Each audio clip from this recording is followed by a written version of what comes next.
carve the lotus petals. The lotus is a divine flower in the Hindu tradition. The Shakti of Paramashiva is also called a lotus. The base of the Paramashiva linga is a lotus. The disciple of Paramashiva is also considered a lotus, the one who is about to bloom.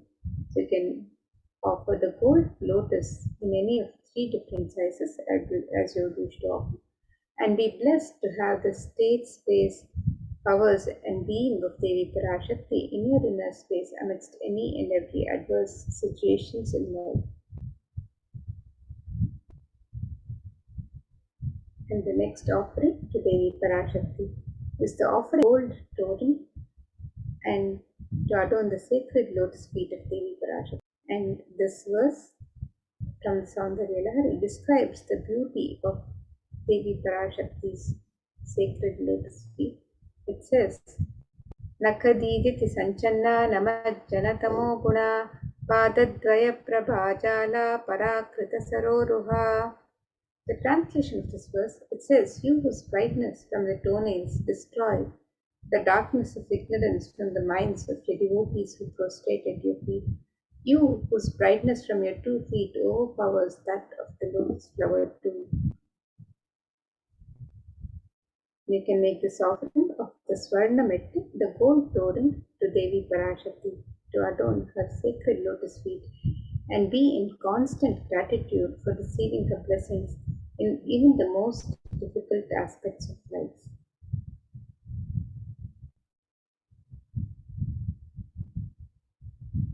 And the next offering to Devi Parashakti is the offering of the Swarna Mantika, the gold hairline jewelry. And Devi is described as Sudha Sharabhi Varshini, she who makes the nectar flow in all our nerves from the Sahasrara Chakra. That is, she who gives the very present experience of the ultimate.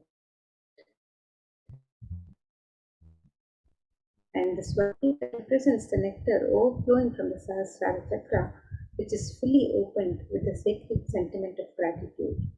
So you can make this offering of the Swarna Mantika, the gold hairline jewelry, to Devi Parashakti and receive the blessings of achieving the blissful state of overflowing gratitude and the space of complete completion. You can make this offering on the website www.kailasamailer.com/sevas.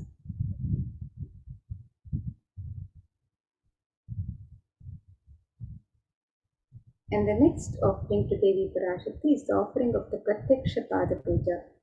And this is the offering of the traditional offering of the ritualistic gratitude from disciple to Guru, and it is one of the most sacred, most celebrated offerings to Guru. So you can make this offering on the website www.kailasamailer.com/sevas. And Saundarya Lahari further describes the grace and beauty of Devi Parashakti's feet, the compassion she bestows on her devotees prostrating at her feet.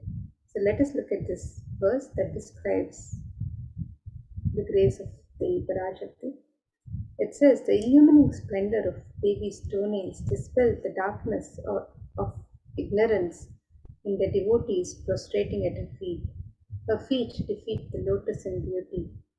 And it further states that toenails of Devi Parashakti have been sharpened by constantly being touched by the crowns of celestial beings who prostrate before Devi. Tamoguna is the darkness which is indicative of the ignorance in the minds of the devotees, and by constantly prostrating before Devi Parashakti, their ignorance is removed and they attain the supreme knowledge. So you can make the offering of the Pratyaksha Pada Puja, the ritualistic offering of gratitude to Guru.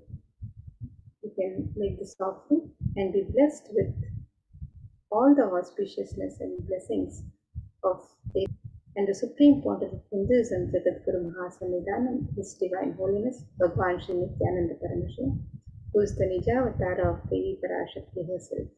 So you can make this offering on the website www.kailasamailer.com/sevas.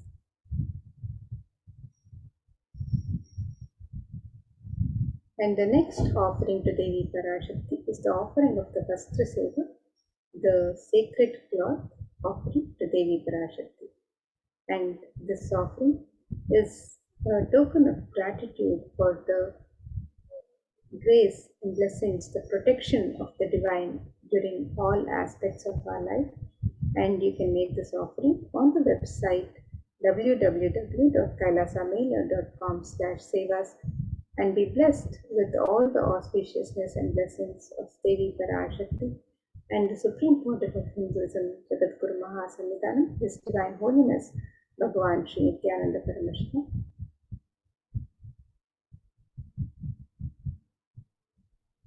So here you can see a summary of the various offerings that you can offer to Devi Parashakti on the website.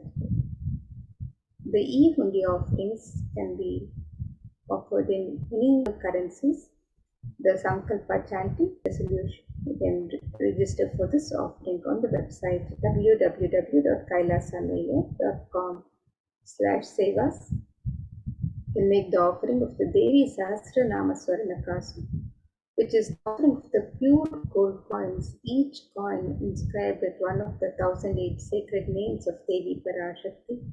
And you can make this offering in 3 different denominations and any number of coins as you wish to offer. The Mukta Anguti, the gold finger ring embedded with pearl, this offering can be made in 3 different sizes. The Swarna Padma Pushpa, the gold lotus flower to Devi Parashakti, this offering can also be made in 3 different sizes. The Swarna Mitti, the gold flooring to adorn the sacred lotus feet of Devi Parashakti. This offering can also be made on the website www.kailasamela.com/sevas. You can make the offering of the Swarna Mangtika, the gold hairline jewelry which represents the overflowing nectar of gratitude from the Sahasrara. You can make this offering on the website to Devi Parashakti. And the Pratyaksha Pada Puja, which is the traditional offering of gratitude from disciple to Guru, you can register for this seva on the website. And the Vastra Seva, which is the offering of the sacred cloths to Devi Parashakti, you can also register for this traditional seva on the website www.kailasamela.com/sevas. And with that, now let us take a look at the website where we can make all of these offerings.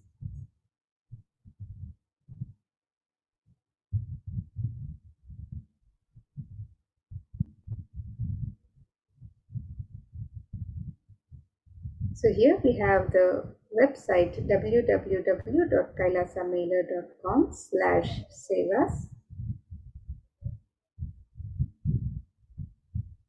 And you can scroll down for your offerings to any of your Ishta Devata, any deity that you wish to offer to, or any darshan that you wish to offer to. You can make your offerings on this website www.kailasamela.com/sevas. And today for Devi Parashakti, you can click on the links on step 2 to make offerings to Devi Parashakti as you get ready to receive her darshan and blessings today. And if you'd like to make an intention today to make an offering and receive the blessings of Devi Parashakti, to manifest your intention into reality, you can fill out the form on step 1. And once you've made your traditional offerings to Devi Parashakti, if you would like to fill out the details of the Sankalpa for yourself and your family members, the conscious resolution and the names of yourself and your family members, you can fill out the form on step 3. So let us now look at the links where you can make the traditional offerings to Devi Parashakti. So the e-hundi offerings can be made in multiple currencies, the US dollars, the Australian dollars, the New Zealand dollar, the Canadian dollar, the euro, the Indian rupees, the Singaporean dollar, the Malaysian ringgit, the Great Britain pound, and the Chinese yen. And you can make this offering in any amount of your choice. And the traditional offerings of the ornaments and sevas can be made on this link, where you can offer the Sankalpa chanting, the conscious resolution, the Devi Sahasranama Swarnakasa, which is the offering of the pure gold coin inscribed with the 1008 sacred names of Devi Parashakti. The Mukta Anguti, the gold finger ring embedded with pearl, can make this offering in 3 different sizes. The Swarna Padma Pushpa, the gold lotus flower, which can be offered in 3 different sizes. The Swarna Metti, the gold toe ring turned on the sacred lotus feet of Devi Parashakti, can make this offering on the website. The Swarnamangtika, the gold hairline jewelry, which represents the overflowing nectar of chakra. The Pratyaksha Pada Puja, which is the traditional and ritualistic offering of gratitude to Guru. The Vastra Seva, which is the offering of the sacred cloth. All of these traditional offerings and any of the traditional offerings that you would like to offer to Devi Parashakti can be made on the website www.kailasamela.com/sevas. And now, with that, we come to the end of this segment, and we'll be moving to the next segment, where we'll be learning more about the various facilities being made available for the care and well-being of humanity during these times of the pandemic, the various contributions of the de facto spiritual embassies of Kailasa, as guided by the Supreme Pontiff of Hinduism himself. So let us now move into this next segment, where we will be learning more about the various contributions of Kailasa to humanity, to Hinduism. Thank you, Maamrita. Nithyanandam, everyone. With the blessings of the Supreme Pontiff of Hinduism, Jagat Guru Mahasannidhanam, His Divine Holiness Bhagwan Nithyananda Paramashivan's blessings. Let's start with the Sadguru Vandanam. Nithyanandam Paramasugadam Kevalam Jnanamurtim Dandvatitam Gagana Sadrisham Tattvamasya Ekam Nityam Vimalamachalam Sarvadi Shakshibhutam Bhavatitam Triguna Rahitam Sadgurum Tam Namami.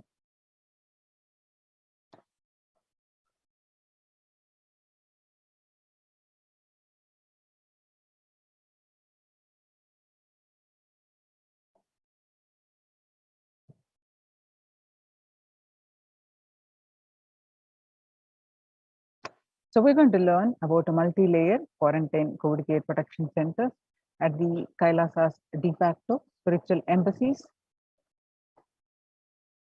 And what we are going to learn from this segment today are the concerning statistics on mental health and global peace across the world due to COVID-19 pandemic.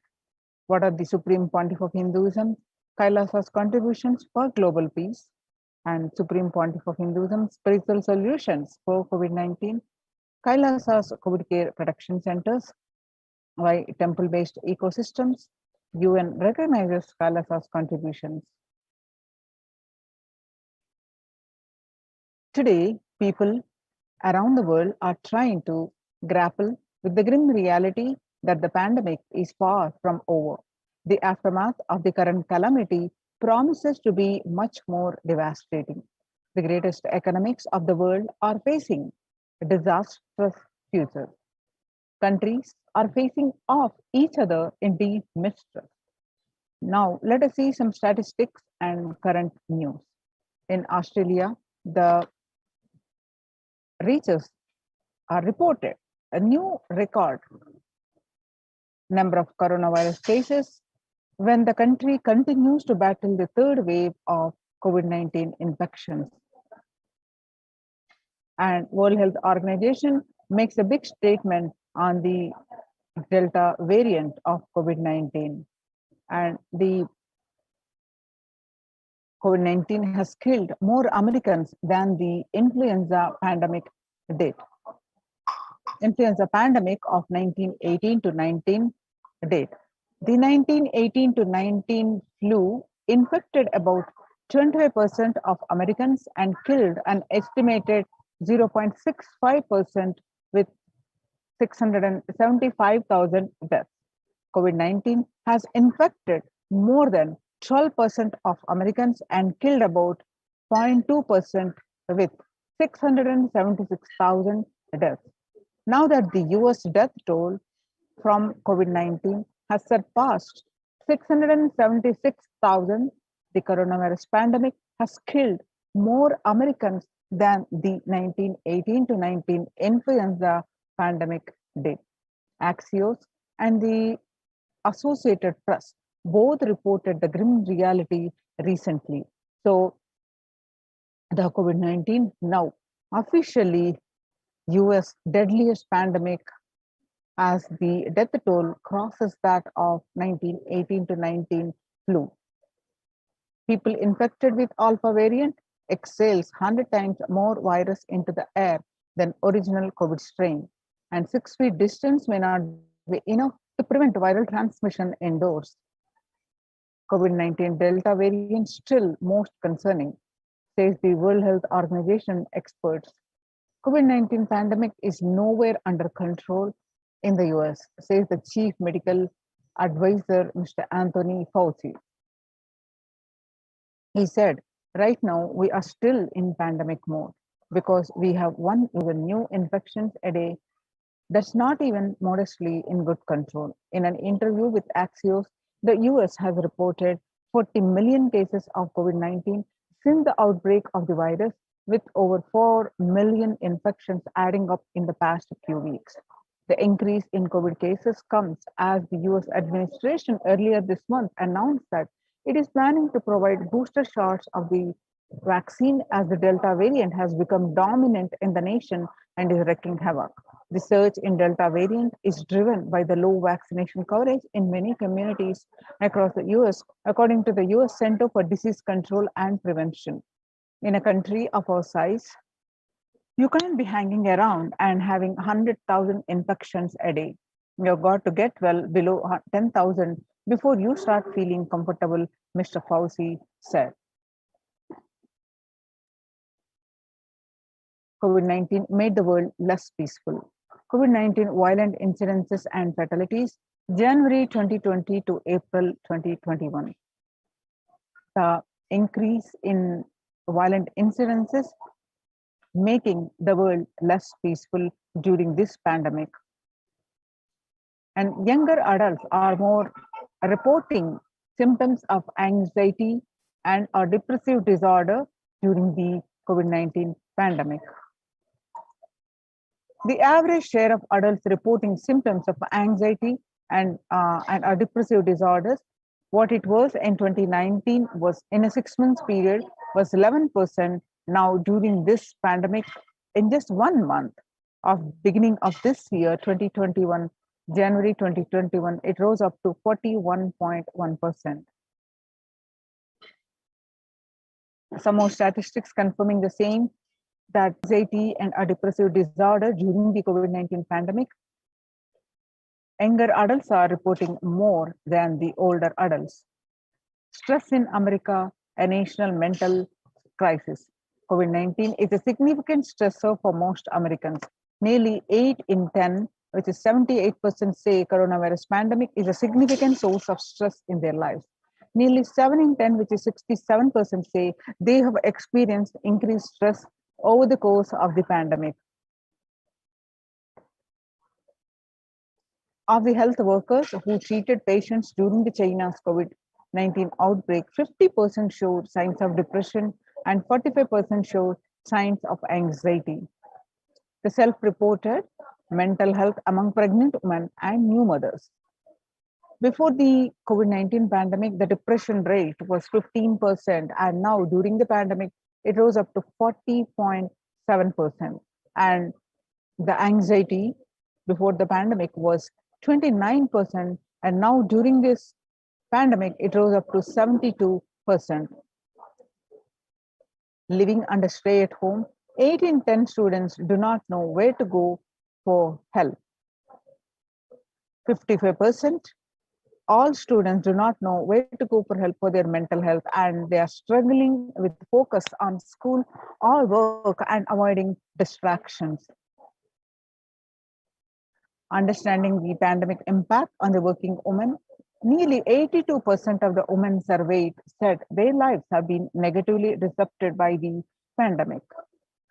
The global economic outlook during the COVID-19 pandemic, a changed world. The pandemic is expected to plunge most countries into recession in 2020, with per capita income contracting the largest fraction of countries globally since 1870. International Labour Organization, COVID-19 is a threat to peace building in conflict-affected nations. COVID-19 crisis has worsened already fragile situations. The international organization is more aware than ever of its responsibility to promote peace and resilience in the time of this global pandemic. Coming back to India, the third wave is already here, says the Mumbai mayor. Breakthrough infections found in 25% of health staff. A little over 25% of healthcare workers were infected with coronavirus despite getting fully vaccinated. A recent study has revealed, giving an insight on the breakthrough infections due to the Delta variant. This study, jointly conducted by the Institute of Genomics and Integrative Biology, the maximum hospitals in Delhi NCR found that the vaccination breakthroughs were far more common during the Delta outbreak in Delhi than previously reported. The new coronavirus strain known as Mu, which was first identified in Colombia in January, has been designated a variant of interest by the World Health Organization after being detected incorrectly as B.1.621 has since been reported in other South American countries and in Europe. Now that we have seen the statistics across the world and how it is not only just affecting the physical health and the fatalities increasing, but it is the concern for the mental health, especially for the younger generation, and also it is leading to making the world less peaceful. So how to cope up with the current COVID-19 pandemic? It is important to address the COVID pandemic, which is seeing another wave, destroying many more lives. The Supreme Pontiff of Hinduism says the pandemic fatigue setting in as a result of continuous lockdown is resulting in delusional ignorance. Holding on to the delusion and supporting this space of delusional decisions leads to delusional arrogance.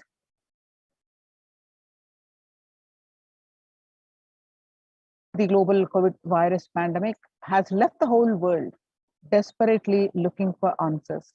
Life as it had been experienced even back in February 2020 is no longer recognizable. Drastic change is the order of the day, with people having to redefine their world with new paradigms of economy, society, faith, religion, and health. Blessed are those who have had the greatest fortune to be with the incarnation of Paramashiva, the Supreme Pontiff of Hinduism, in their life to carry them through this crisis. Join the Kailasa's COVID care production centers. Register now through the link below, especially if you are in India. https://kailasa.org/kailasa care. Sustainable developmental goals. Making peace with nature is possible. If we start now, making peace with nature is possible. Even amid pandemic, 2021 can go down as the year we made peace with nature.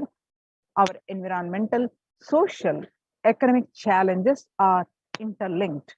They must be tackled together. For example, we cannot achieve the sustainable developmental goals including ending poverty by 2030 if climate change and ecosystem collapse are undermining food and water supplies in the world's poorest countries. We have no choice but to transform our economics and societies by valuing nature and putting its health at the heart of all our decisions. Now let's watch a small clip on making peace with the nature.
The World Health Organization Health and Peace Initiative. Health and peace are interrelated. In the words of the Director General of World Health Organization, Dr. Tedros, there cannot be a health without peace and there cannot be a peace without health.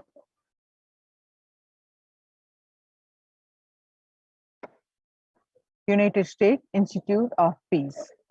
Amid COVID, we need enhanced international coordination to build peace. Tackling the pandemic and building resilience in fragile states requires concerted international action at local, national, and global levels. As the humanitarian and economic toll of the COVID-19 pandemic continues to grow, so does the risk that this crisis will fuel new conflict around the world while stemming prospects for resolving ongoing ones.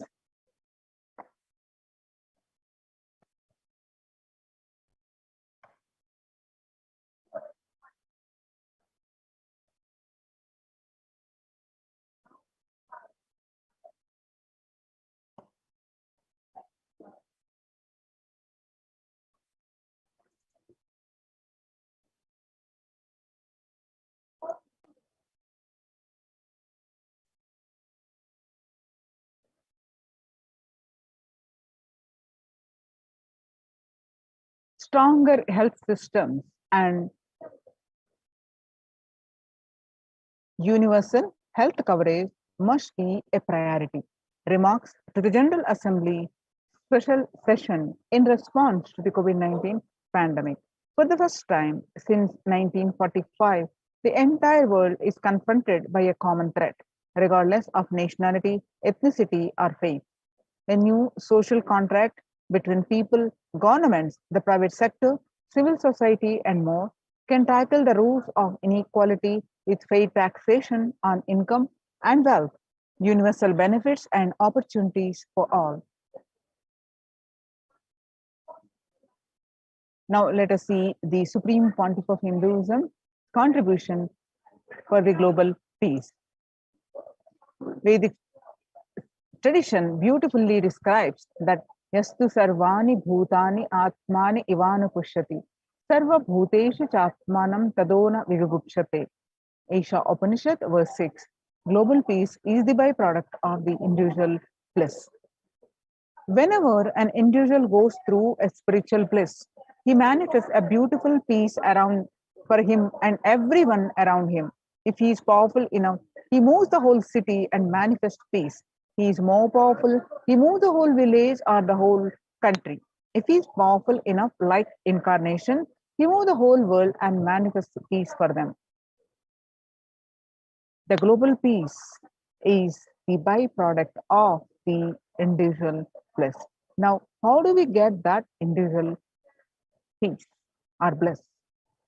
By practicing unclutching, by practicing completion. Now, let us listen from the Supreme Pontiff of Hinduism explaining in detail about how do we practice completion.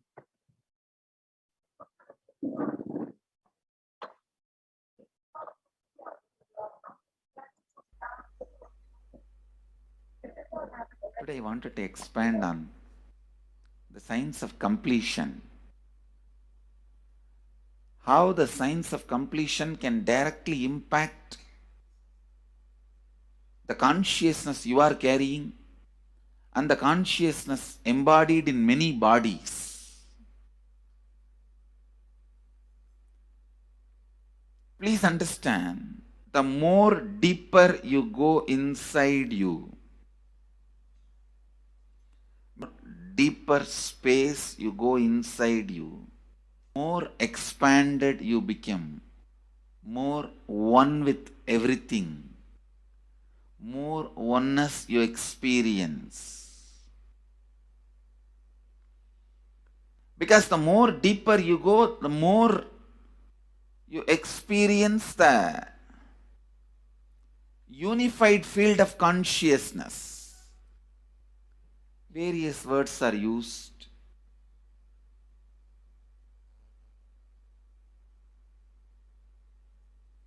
Some of the Hindu traditions uses the word Atma, Brahman.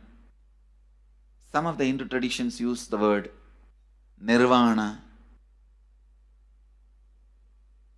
Whatever word you may use, Atman, Brahman, Nirvana, unified field of consciousness, whatever. But one thing I want to tell you, the deeper and deeper you go in your inner space, you experience the vast oneness. The more superficial you are, the more incompletions you carry with others, even with yourself. The more superficial you become, even your own right hand and left hand fights with each other. Different parts of you fights with you. Different thoughts of you fights with you. Even you fight with you, the more superficial you go, the more deeper you start traveling. First, you get integrated. The you fighting with you stops. Then, the people around you get integrated. They fighting with you stops. Completion with yourself, then completion with others, then comes completion with other things, not just living beings, even with inanimate beings. The completion starts happening. Even with the nature, completion starts happening. Please understand, the more deeper you travel, the more deeper you go, the more deeper you settle down, the more deeper you start living. Your cognition expands. Your cognition includes. Your cognition becomes more and more inclusive. More joy, more bliss, more knowledge, more enlightenment. Please understand.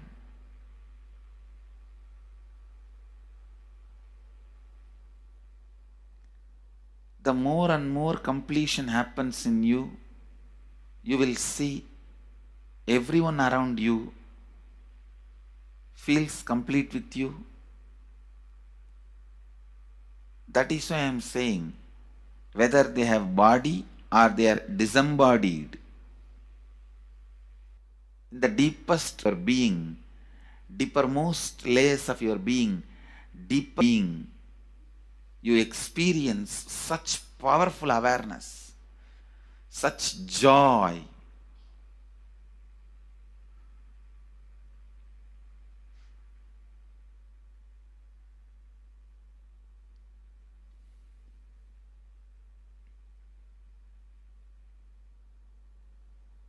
Going into the deepermost corners of your being not only is a joy, it's a power. Because suddenly you will see everybody around you, everything around you listens to you. It really becomes a vibrant power where the tendency to exploit is not there. Listen, that's a very important thing. Power without the tendency to exploit. Because as long as you feel the other person is separate from you, when you get the power, it will always be used for exploiting. Because the other person is separate from you, then naturally what you will feel? Let me suck all the possible energy, intelligence, time, talent, treasure. But when you feel the other person is your own extension, you will see, you will be showering so much, enriching so much. The power you have will not be exploiting, it will be enriching. I tell you, even if death comes at this moment, I can tell you very clearly, I can face the death directly and tell the death, I have enriched every human being more than what I received from anybody.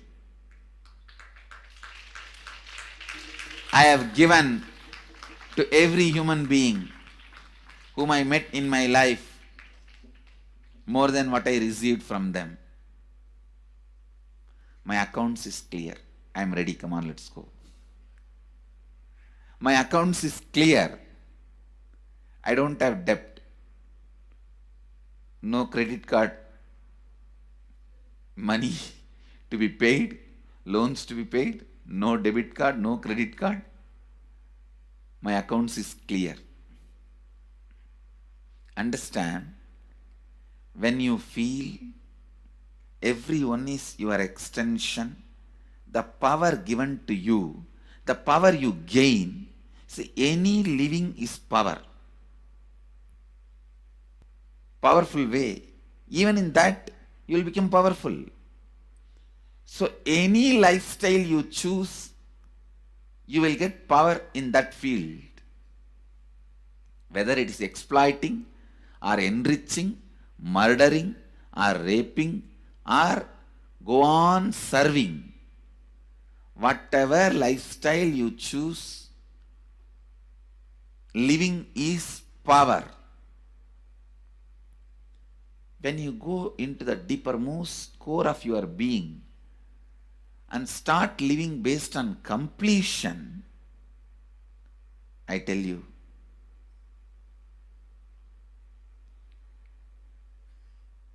the first power you will experience is everything around you listens to you. That power will simply make you enrich everyone. The best power you can have through living is power of enriching. Whatever you do, as I said, whether you live the life of enriching or exploiting, you will become powerful. I tell you, the power of exploiting brings more and more conflict within and without. And those conflicts naturally bring suffering. And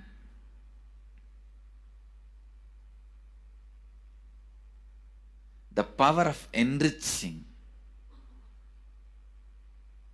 brings more and more in you and in others. This full month, Nithyananda Sangha all over the world.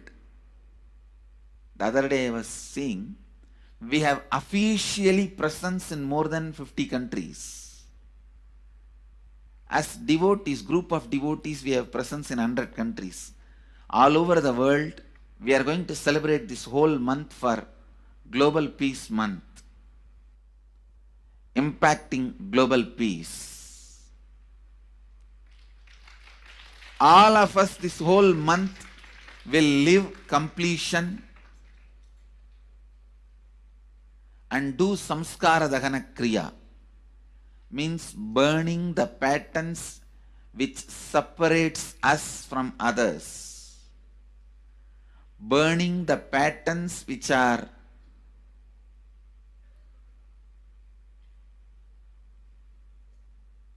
constantly keeping us in a superficial level. All over the world, we will be doing samskara dahana kriya, burning our patterns and leading us to more and more completion. And we also have special 3 Nitya Dhyana Yoga program teaching people science of completion and facilitating samskara dahana kriya. This month, 20th, 21st and 22nd,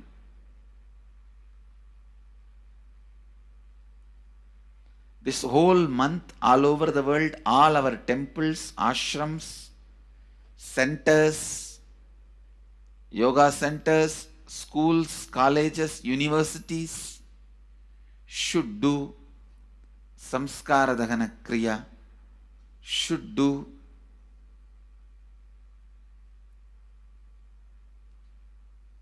the practice of burning all the incompletions and patterns which leads to conflicts, bringing more and more peace inside us and outside us, spreading peace.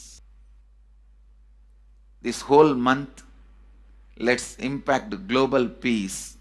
Let us really contribute to the global peace, not just talking about it. Let's do it. Let's do it. Not just talking about it. Let's do it.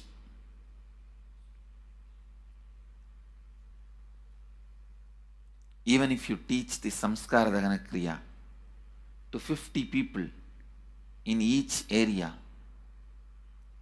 each place where we have centers, ashrams, temples, two-way centers, yoga centers, even 50 people, each Tanidar teaches, enriches them with this science. The amount of suffering and negative waves, negative vibes reduction can contribute so much to the world. Please understand. One positive person can burn millions people negativity. Experientially, with evidence we proved, one positive person has already burnt at least 20 million people's negativity in last 10 years and brought peace. So each one of you, if you stand up as one positive being, one authentic, responsible, enriching being,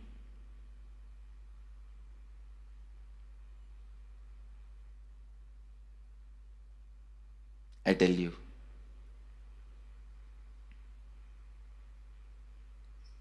we can do so much to the world.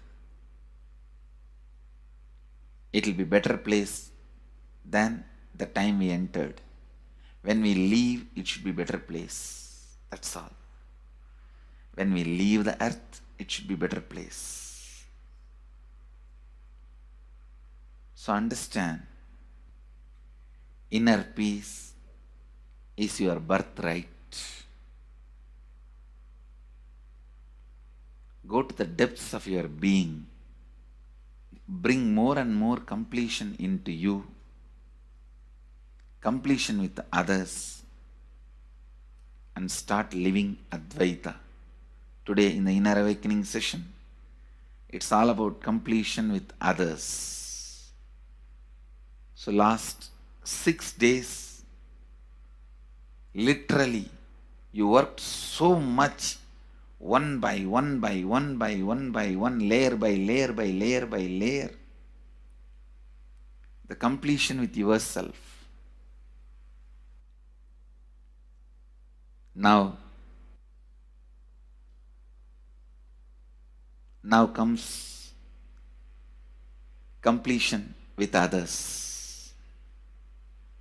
Today, we are starting the science of completion with others.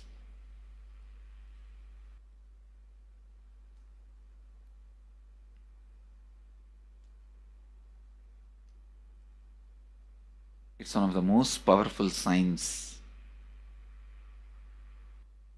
Does so much to human beings, not just healing their relationships, even inside their consciousness, this inner space, so much of good is done. So much of awakening is done.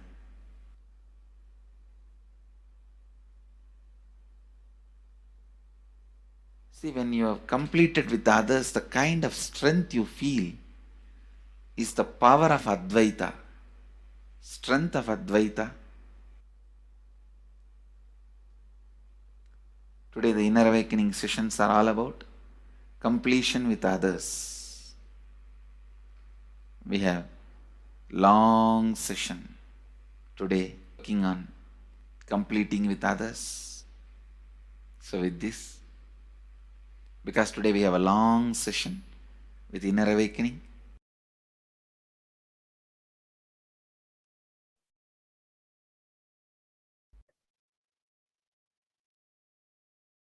Now, let us listen from the Supreme Pontiff of Hinduism that self-transformation is the secret to achieve the global peace. Social answer means I'll tell, oh, you should all work for global peace. You should all work for turning the world. You should work for revolution. You should work for all these, that things. You should vote only the party which says that it will stop the war and all these things. This is the social answer. Nonsense. Sir, I tell you, simply transform yourself. You can't do anything. If at all you can do, you would have done it. Be honest. If you can do, you would have done it. You are raising this question because you are not able. Am I right? So let us be very clear. Let us be honest. We are not able to do. Going properly, everything was well and great. And I tell you, 10,000 years ago, they found some writings on stone in Harappa Mohenjo-daro culture. Some stone writings have been discovered. The other day I read a beautiful book about that stone writings. That writings, it says, oh, nowadays the society is not as it should be. So much of war, there is no peace. In the early times, there was so much of peace. Society was really great. Things were as it should be. And it almost looks like a today newspaper editorial. 10,000 years ago, the same thing carved on a stone. Then understand, there was no such time as only good prevailed. It is just a fantasy. Hinduism, they call it Satya Yuga, the age of truth. There was a time only truth prevailed. And every religion, Christianity, they say the garden of Adam, Eve. There was a time everything was wonderful. Every religion has got the fantasy, the past. There was golden past. Always the idea of golden past exists only in the past.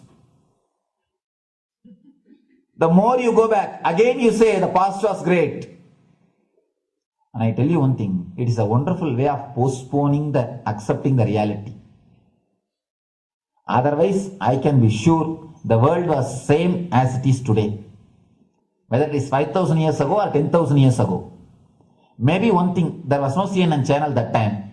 So the news did not reach you so quickly. That's all. The news did not reach you so quickly. That may be the only difference. But otherwise, I can be sure the good and the bad was equal. Good and the bad was equal. The same amount of wars were there. All the other things were there.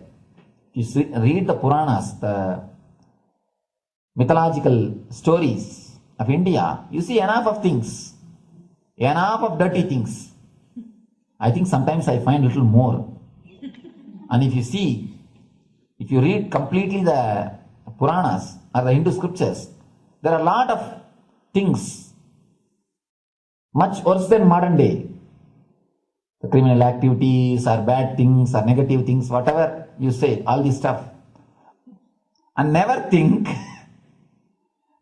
on corrupted or violent. In the ancient days also, all these things were there. Only one thing was not there, the CNN news or the internet. So the news did not reach you.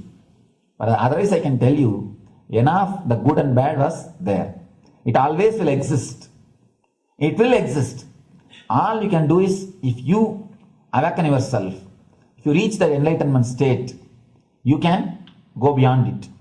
And I tell you, enlightenment is the only service you can do to the society. Just become enlightened so that you will reduce the negativity. Now, as of now, you are also the part of negative group. Naturally, we will be a negative group. As long as we are unenlightened, we will be the part of collective negative consciousness. So if you become enlightened, at least you will reduce your weight. That's the only thing we can do. Nothing else can be done. So all I request you to do is just become enlightened. Realize that you are a lion. That's the only way to help yourself and the society.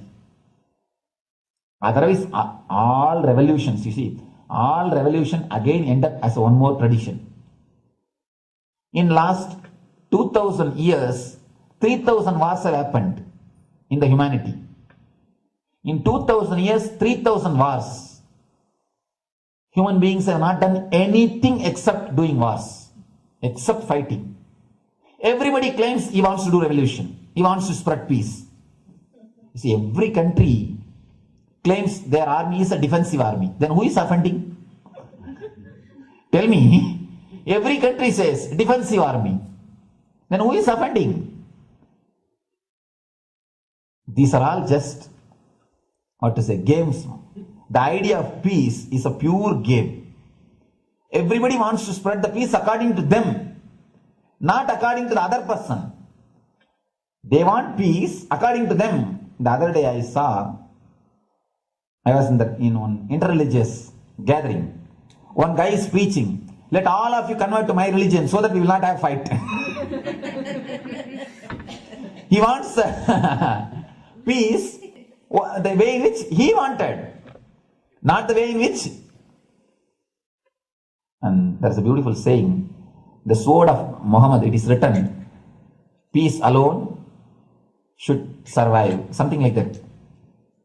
He has written some statement about the peace on the sword. We all take sword to spread the peace.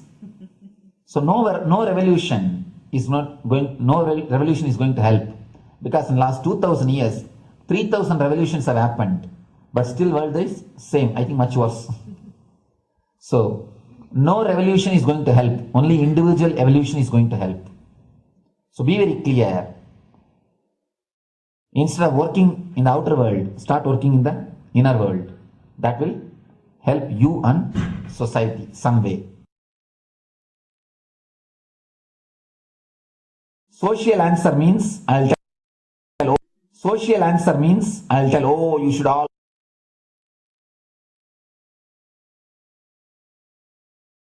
Listen carefully. The space of Shanti, the space of Shanti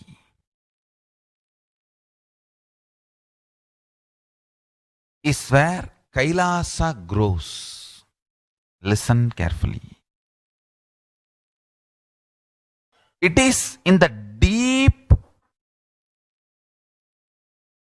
powerfulness of peace, or peace-centered powerfulness is the ground, breeding ground for Paramashivatva to manifest. Please understand. Like how pure mirror reflects everything, pure Shanti-based Shakti, peace-based powerfulness, centered powerfulness, powerfulness-centered peace. All the Upanishads starts with peace, completes with peace. Shanti mantra starts with Shanti mantra, gets completed with Shanti mantra.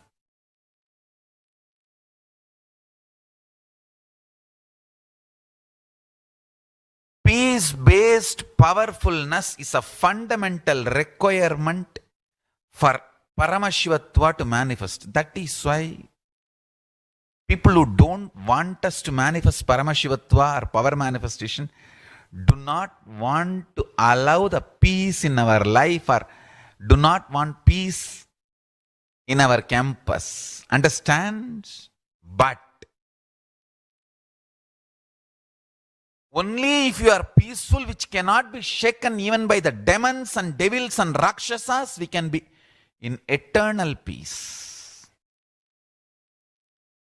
So, remember this very clearly.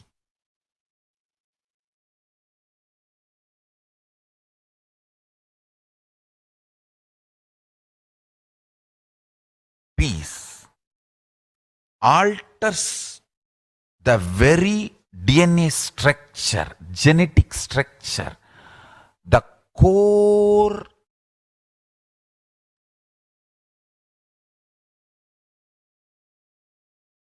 Anu Mahat structure. Understand? Anoraniyan Mahato Mahiyan. The consciousness in you is atom, means more than Mahat. That Anoraniyan Mahato Mahiyan, that consciousness starts growing in you with more and more peace-based powerfulness developing in you. Nothing can be compared to unclutching. Spend more and more time, energy in unclutching. It will never be wasted. Time spent on unclutching is the most productive time for you, because unclutching completely makes you altogether a different material. Understand?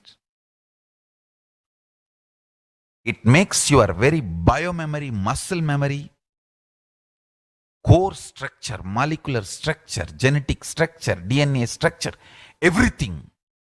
All the 8 energy flow circuits, 7 energy flows, 1 the pure conscious explosion.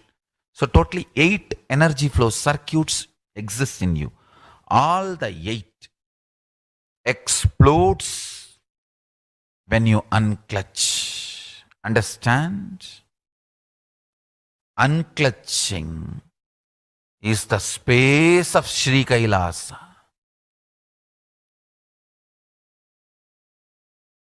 Listen carefully. Listen. Every chanting, every prayer in Hinduism ends with Shanti, Shanti, Shanti 3 times. Means peace, peace, peace. Hinduism is the real religion. Loving peace, living peace. Individual level, social level, global level. Understand? Hinduism lost all its 56 nations, 200 states, 10,000 kingdoms, samsthanas, is not a loss to Hinduism, it is a loss to planet Earth, human beings. Wherever Hinduism is practiced, kept alive, the ideal of global peace is kept alive. Just do this one simple statistics. You yourself study. Google and study. Take the top 10 religions and list how many people they converted in last 200 years, how many people they killed. List for each religion. I can be 200% sure. Self will realize Hinduism is the most peace-loving and peace-living religion. Neither conversion nor terrorism. Neither conversion nor terrorism. Being the supreme pontiff of the most peace-loving, peace-living religion, I give you all my blessings on this International Peace Day. Understand? It is we Hindus need to keep the global peace as a living possibility, and we need to make this global peace as reality. Just talking about global peace will not work. Working for global peace only is the responsibility of the real living Hindu. Anyone who wants to claim themselves as a Hindu or practicing Hindu should work for global peace. Global peace is our responsibility. Every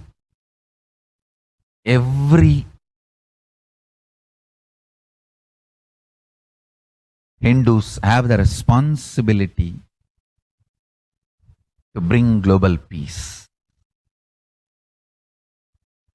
So you can also throw, you are making a Hindu micronation, you can throw this challenge to each one, your friends, family, 10 people.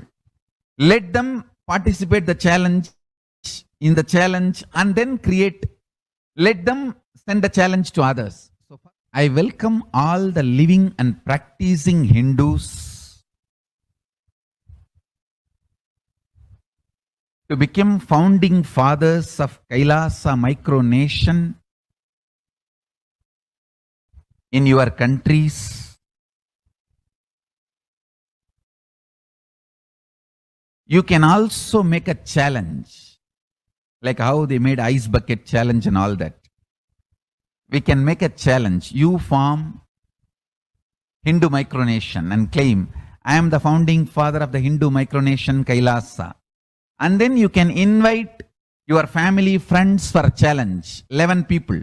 You form and you challenge 11 people and they also form and they spread. So let us start spreading. This project is my message on this International Day of Peace. Let us start working for global peace instead of just talking. The work we do will talk for us. The talk we do will not work for us. This is the message. The work we do will talk for us. The talk we do will not work for us. Global peace is the responsibility of Hindus. We living, practicing Hindus, not only we should achieve the individual peace through unclutching yoga, meditation, we should also create an ecosystem where the global peace starts manifesting. This Kailasa Hindu micronation is the enlightenment ecosystem. I request every living, practicing Hindu to manifest, do it. So the global peace can manifest from these Kailasa Hindu micronations all over the world. Hindus have the response.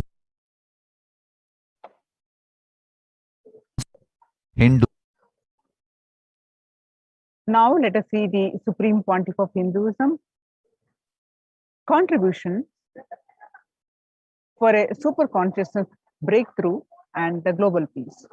The sovereign order of Kailasa, led by the Supreme Pontiff of Hinduism and Nithyananda order of monks and nuns and Hindu diaspora, are working for global peace and to give a super consciousness breakthrough to humanity. It is the Supreme Pontiff of Hinduism's mission to revive a conscious world where the global issues at the climate, economic, social, health, and humanitarian levels cease to exist from their very root, turning the problems of poverty, hunger, violence, discrimination into powerful living through the experience of oneness. The Supreme Pontiff of Hinduism has been working from the very grassroots level to usher in an era of peace at all levels, individual, societal, national, and global. His deep insights into the workings of the human mind, body, emotions have enabled him to powerfully and directly address various social and emotional problems facing humanity today. Some of the ways that the Supreme Pontiff of Hinduism provides spiritual solutions to combat the pandemic and other issues. Since the beginning of the global lockdown, the amount of contribution and activism of Kailasa has increased multifold.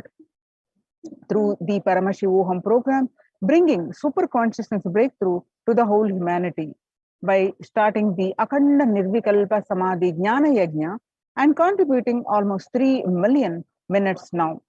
Paramashiva Sankalpa chanting, the sacred Sanskrit mantra chanting to heal 24/7 via Zoom sessions.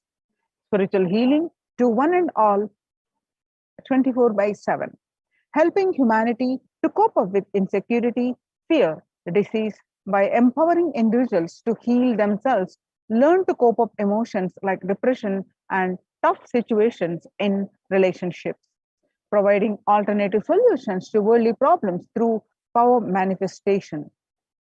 Initiating thousands every day into manifesting innate superhuman capabilities in the Kailas courtyard sessions. Healthy solutions like a technique to clear stomach and Ayurvedic solutions, which ultimately brings clarity out to the spiritual truths and give a conscious breakthrough. In the long term, establishing self-sufficient communities. Continuing and intensifying the service of Annadan, the free food in Nithyananda Annalayas around the world, including Tiruvannamalai and Los Angeles. Paving way with the New World Order, starting the agriculture-based communities in Adi Kailas and several other locations. Peacekeepers of Kailasa offering various life solutions from the teachings of the Supreme Pontiff of Hinduism. Hinduism prescribes various methods for global healing. One such is Maheshwara Puja, nullifying collective negativity simply through the presence of the avatar and his order of monks, offering Maheshwara Puja to the natural calamitous hit victims. Bhava Samadhi Darshan to raise the individual consciousness breakthrough. Devi Parashakti, Akashic readings, the cosmic revelations. Now, what are the Supreme Pontiff of Hinduism spiritual solutions for COVID-19? Society was created with the delusional ideas of too many human beings, blind spots, and delusions are made from those blind spots. If the visionary of a civilization or country or nation has a blind spot, when he develops a vision for it, the whole civilization suffers those blind spots forever. Now it's a time nature, Prakriti resets itself, and many of the blind spot based visions, ideas become important components of the society. This pralaya which is happening is melting down everything which is delusion based. The world as we know is gone. Let us celebrate God. This isolation, which is seemingly endless with an unknown compelling humanity to make a 100% lifestyle change is something to be deeply dwelt upon. All problems need to be addressed only with the spiritual solutions and powerful cognitions. To stop people having mental breakdown, pandemic fatigue, collapsing, depression, destruction, and also give them super consciousness a breakthrough and revive the enlightened civilization. The Supreme Pontiff of Hinduism continuously gives spiritual solutions and powerful cognitions. Some of the spiritual solutions and powerful cognitions are unclutching, practicing completion, practicing oneness, practicing ajapa japa of Mahavakya, Om Nithyananda Paramashivoham, deep feeling connection, yoga, puja, vegetarian diet, and nirahara samyama. It is time that we all take responsibility to save humanity, to protect people from this pandemic fatigue and destruction. Let us try to enrich people for every one of these great spiritual solutions. It is all the solutions are free and open for all. Let us now take a few minutes now and share with as many people as possible, and let us save the world. And let us give them the experience of unclutching. That is Nirvikalpa Samadhi, Jnana Yajna, which save people from pandemic fatigue, epidemic fatigue, destruction, and delusion. Help people to have super consciousness breakthrough and sail through this pralaya. People from over 50 countries continuously radiate the space of Paramashiva by practicing the unclutching meditation 24/7 a day, 7 days a week, starting from 13th May Indian Standard Time. At any given time, there are 4 to 8 zones actively unclutching around the world. Join this moment at http://kailasa.tv/minutes for peace. The life solutions based on the ancient Hindu tradition, the meditation, yoga techniques from the scriptures, the cognitions rooted in the highest truth, the lifestyle based on living and radiating the higher values of life and powerful way of living and realizing one's ultimate potential form the foundation of the Supreme Pontiff of Hinduism's teachings, which by their inherent nature provide the foundation for peace on planet Earth.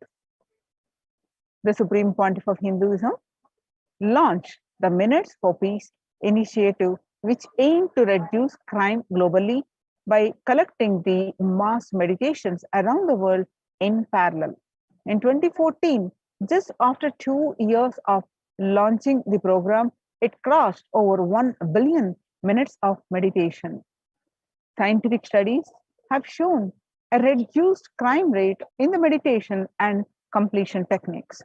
In 1976, it was found that when 1% of the community practiced meditation, puja, the crime rate was reduced by 16% on an average. The current tally on the Minutes for Peace website is more than 4.3 billion cumulative minutes of meditation logged, including all the events, programs, and festivals where people have gathered in large numbers and participated in meditations and rituals, the total count comes out to be a staggering 409 billion minutes for peace so far. You can see some of the glimpses where about 5,000 devotees gathered and participated in a 48-day meditation program called Shuddhatvaitam. The Supreme Pontiff of Hinduism has hosted Kumbh Mela, United States of America in Los Angeles since 2007. Nithyananda Sangha is entrusted as the only organization to host Kumbh Mela outside India by Akhila Bharatiya Akhada Parishad.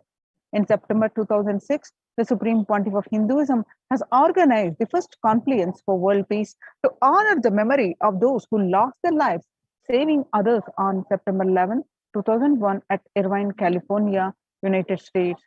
The second confluence for peace was held in Los Angeles in 2007 in collaboration with Vedanta Society, BAPS, ISKCON, Siddha Yoga, and other organizations. The Kumbh Mela festival spread fast to other countries, including Australia, Canada, etc. In 2009, the Supreme Pontiff of Hinduism has organized a month-long peace walk covering 1,000 kilometers and 1,000 villages to bring together in harmony from all walks of life to promote feeling connection and oneness among people. During the walk, health camps were conducted in villages along its path. Supreme Pontiff of Hinduism has conducted large-scale collective meditations on September 21st International Peace Day to raise the collective consciousness.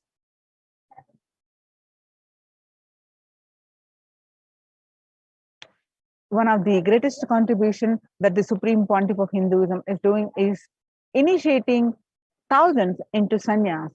Sannyas is our social response. Let us save Hinduism and humanity. The Supreme Pontiff of Hinduism has revitalized the monastic tradition of sannyas by initiating hundreds of people into the Nithyananda monastic order.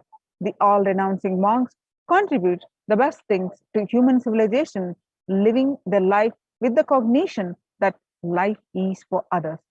These monks and nuns act as the harbingers of peace and empowerment for the human society of life negativity.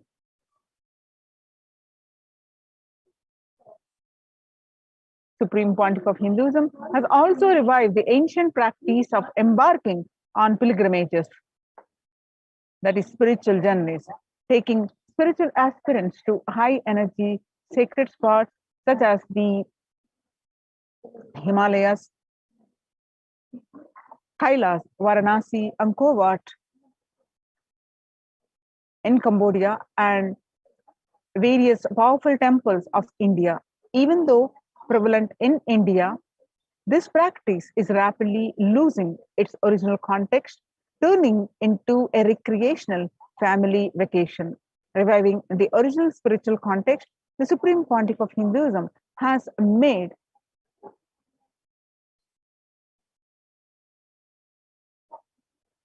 turning into the recreational family vacation. Reviving the original spiritual context, the Supreme Pontiff of Hinduism has made it possible for modern-day human beings to benefit from the spiritual energy present at these centers and accelerate their journey of spiritual evolution, hence ensuring individual and collective peace as a natural consequence. Food systems hold key to ending world hunger. Effect of the COVID-19 pandemic, the United Nations has noted a dramatic increase in world hunger. According to the state of food security and nutrition in the world, 1/10 of global population, as many as 811 million people, were undernourished in 2020, an increase of 118 million from 2019. According to the Eat Lancet Commission, moving toward diets with a diversity of plant-based foods, low amounts of animal source foods, unsaturated rather than saturated fats, and limited amounts of refined grains, highly processed foods, and added sugars could prevent between 19 to 24% of all adult deaths each year. Under the Red Om project, that is No Hunger project, through the Annalayas, that is food donation centers, at the de facto spiritual embassies of Kailasa worldwide, under the guidance of the Supreme Pontiff of Hinduism, have served over 5 billion organic, sattvic, vegetarian meals so far. Giving free food to all the citizens is the economic Kailasa, deriving the reference from the Vedas and Agamas.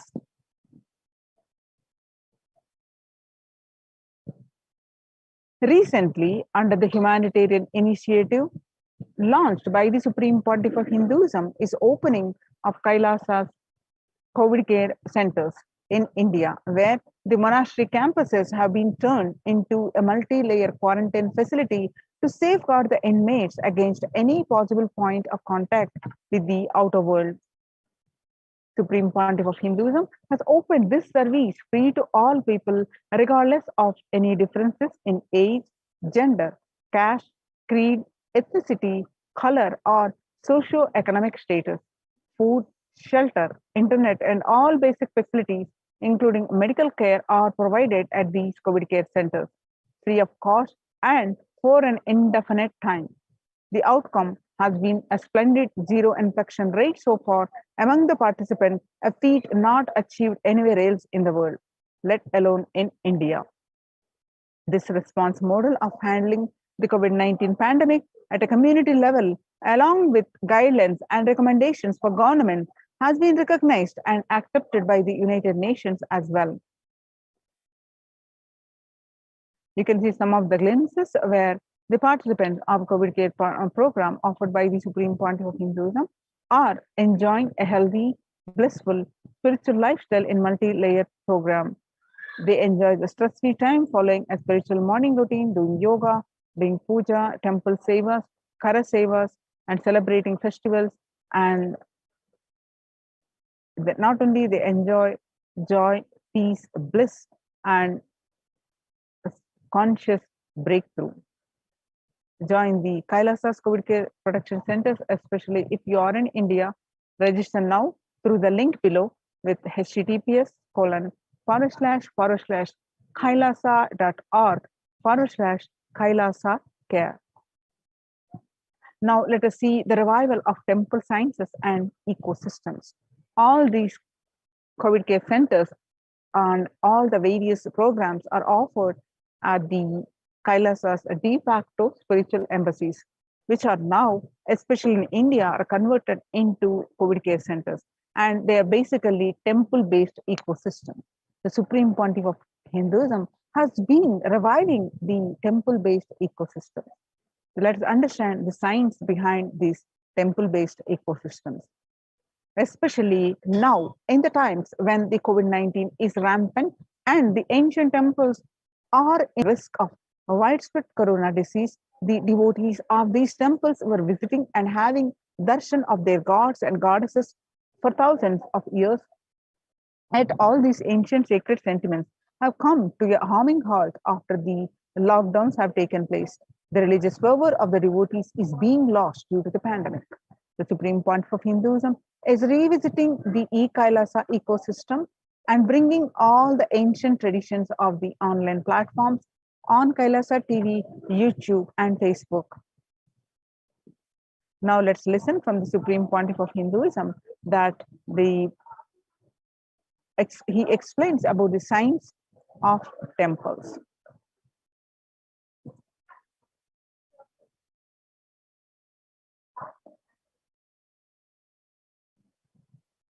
Invisibility to satellites doing an incredible function for individuals and for society. My question is, there is and was everywhere temples and deities in this culture. Anybody coming from outside just wonder, is this just sentimental carved stones, worshipping culture, or just artistic sculpture? What is the invisible function of temples, deities? See, both questions, same answer. That is the reason I wanted to answer both the questions together. Modern day dish TVs, antennas, mobile towers, all of them work in the level of in frequency where the words, pictures, visuals can be transmitted. See, the verbalization and visualization, names and forms can be transmitted from one place to another place through these mobile towers, dish TV antennas. But the temple towers are created to transmit super consciousness from one place to another place. Please understand.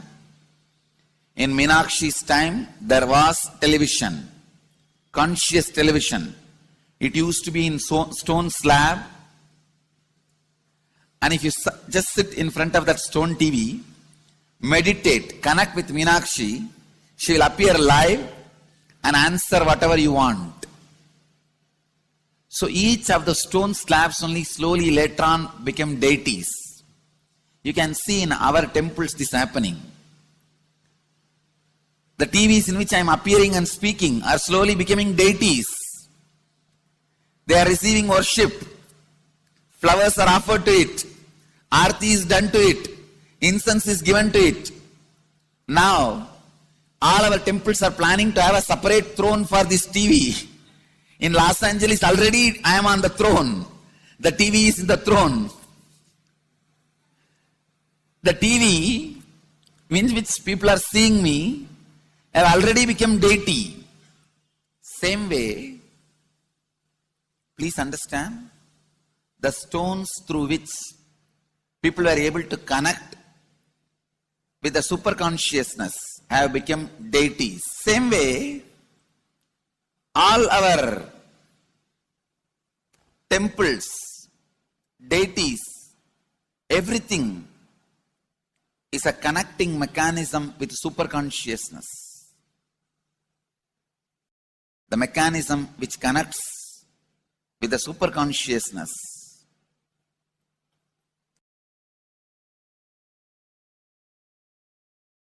Please understand, the deities and temples are not just sentimental carved stones, or they are not just artistic sculptures, they are conscious transmitters. They raise you to the super consciousness. In each house in Vedic tradition, we have a puja room.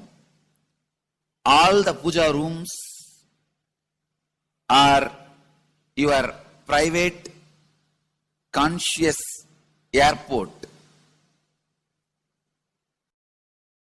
are conscious transmission centers. The main temple is a place from where continuous super consciousness is radiating. So if you just sit and connect with a deep feeling connection, see, in those days human beings were so beautiful and simple. Just remembering the name of the deity is enough. They are already in connection with the deity. That feeling connection. When I read Patanjali's Yoga Sutra, it says, sit in Siddhasana and be in Samadhi. That's all. So the human beings were so simple in those days. Just if you sit in Siddhasana, you are already in Samadhi. If you sit, your mind sits. Now, if you sit, your mind sits.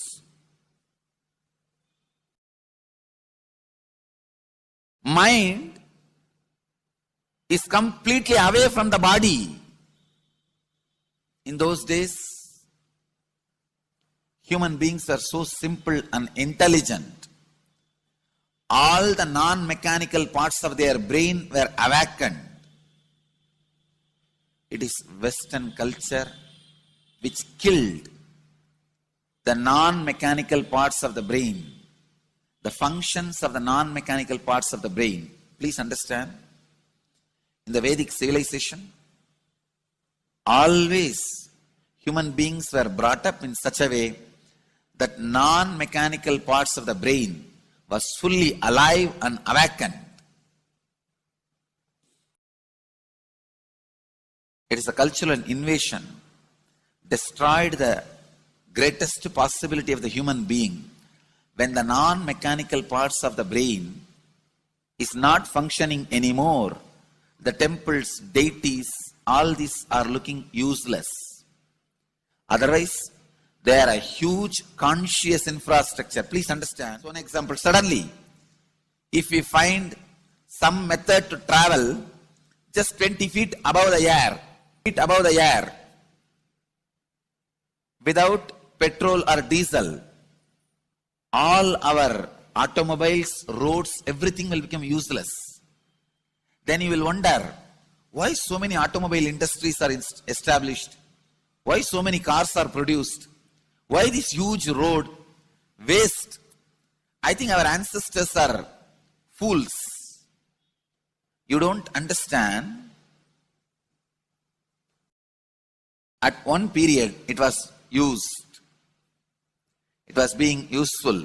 Our temples, our deities, all these are useful if all your non-mechanical parts of the brain is awakened.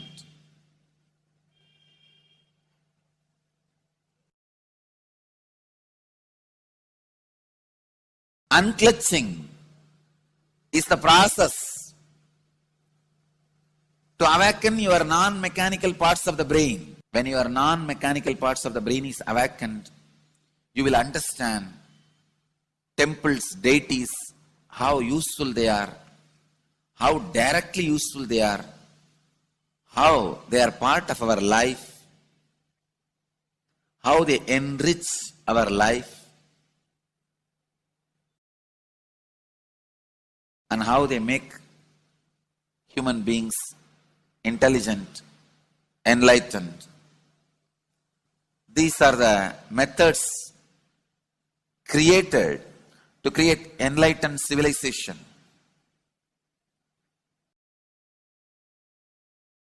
These grand temples are not built as an just monument.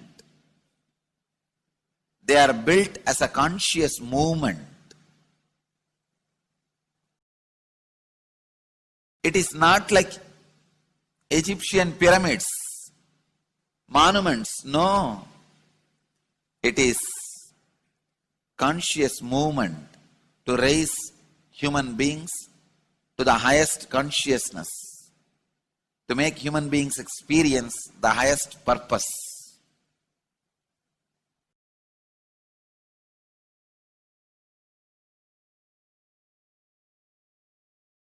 Understand, unclutch, use the temples to achieve the highest consciousness.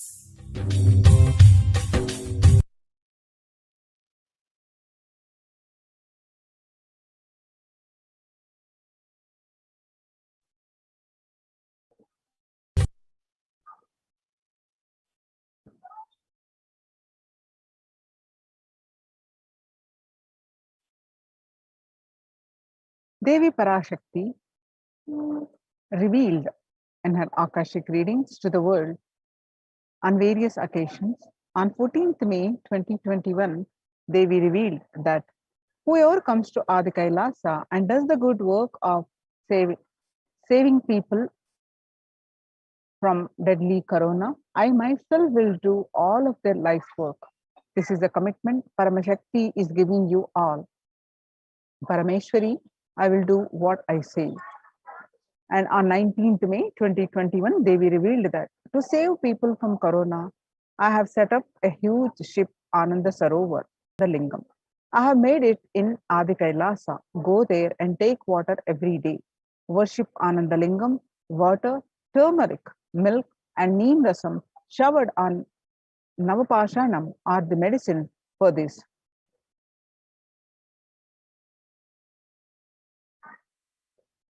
For saving life, go to Adikailasa. Best life is there. Before Corona takes your life away, go to Adikailasa and save your life.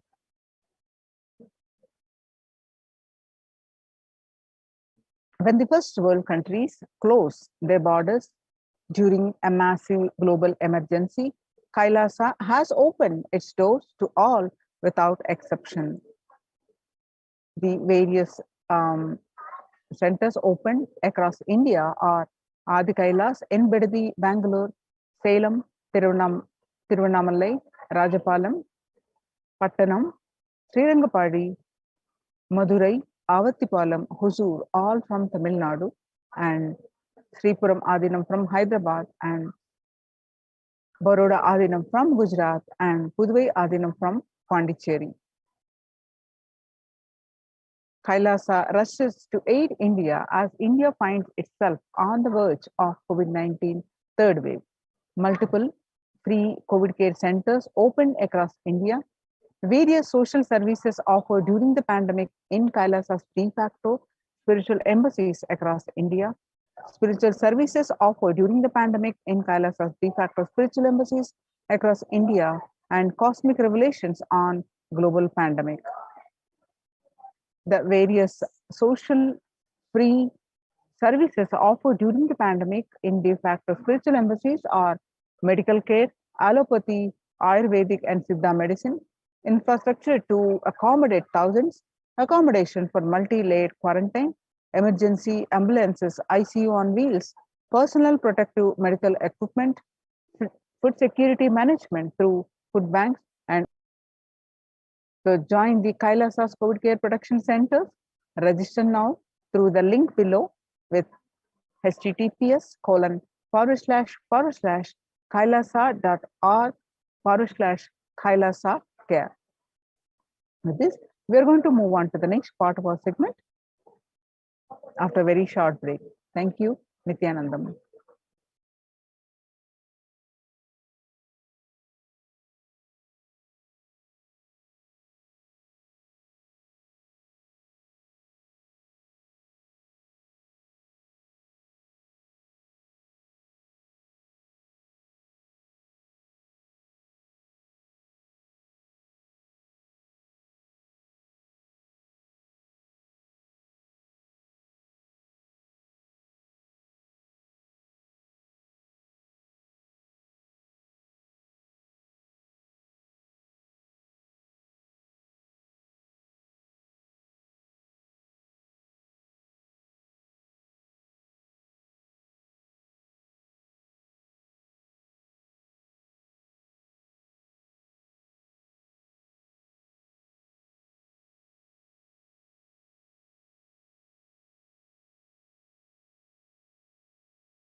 What I mean by the word e-Kailasa, listen intensely. Enlightenment ecosystem, literally enlightenment itself, in your own home, wherever you are. If you cannot come to Kailasa, it's okay. Kailasa can come to you. Kailasa coming to you is e-Kailasa.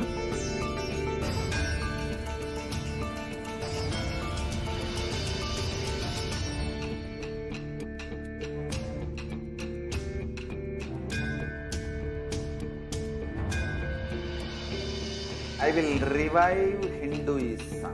I am a Hindu revivalist, not by any revolution, but by evolution.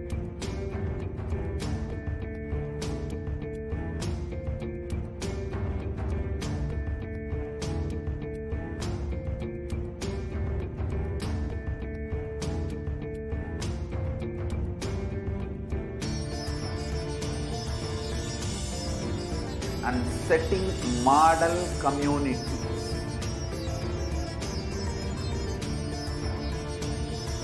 Kailasas, enlightenment ecosystems, Sarvanya Pitas all over the world.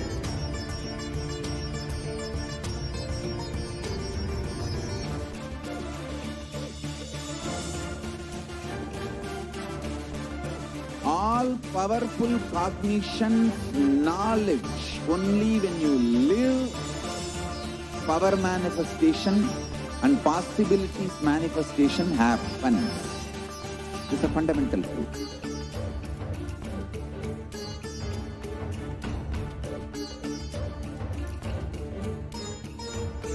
Hinduism cannot live exclusively as one sampradaya. No. All sampradayas of Hinduism is an ecosystem.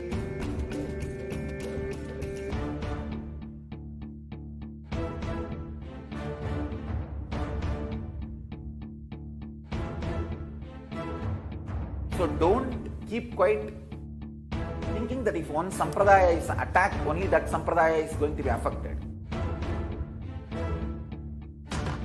All of us are ecosystems.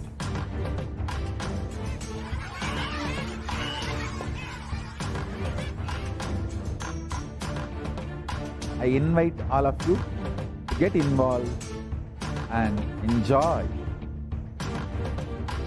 in the principle of Dharmo Rakshati Rakshitaha.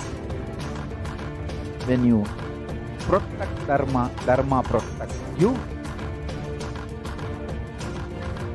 You will make the whole planet flourish spiritually. The spiritual prosperity will happen to the whole planet. We all have to coexist together.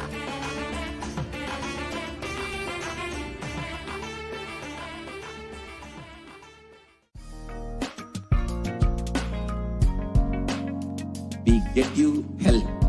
We get you ability to build beautiful relationships in your life. We direct spiritual support and we make sure you become wealthy.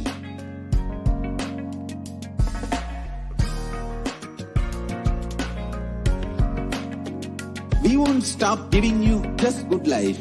We will literally not stop till you live enlightened life. Manifesting the state of Paramashiva, space of Paramashiva, powers of Paramashiva, being of Paramashiva.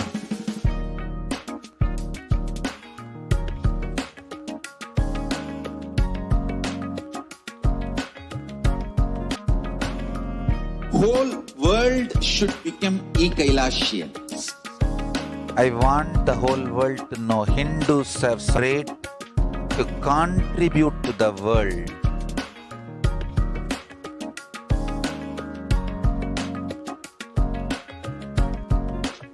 We have something great to contribute to the world.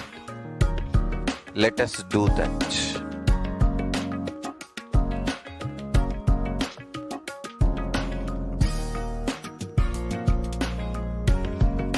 E-Kailasa is proper customized spiritual serving you to identify your root patterns of suffering.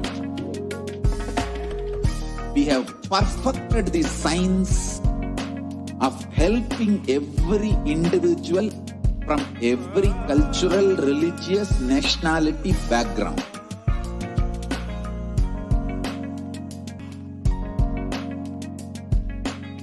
You will have lowest reactionary assumptions, highest awakened response, alive response for life continuously.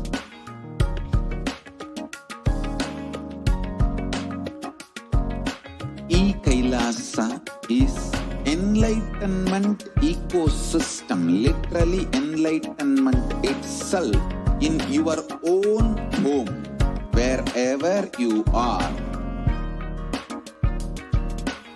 Proper customized spiritual service helping you to complete with your life negativity. Withdrawal from life, self-hatred, self-denial, self-doubt, so much of tiredness, laziness, we can support you aligning your diet, your attitude, your aptitude, your understanding about life. We can help you with everything.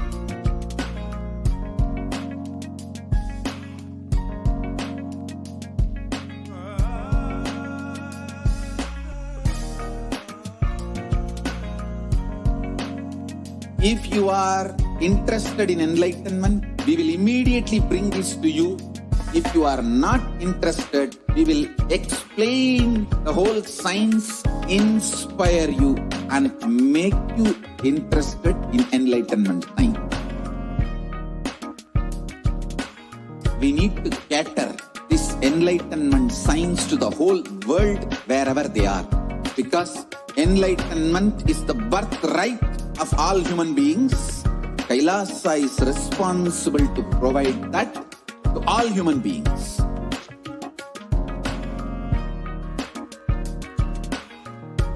Kailasa is the totality of the knowledge I received from my gurus, manifested in my life, perfected by teaching millions of people from all cultures, time zones, backgrounds, genders, nationality, race, from every creed.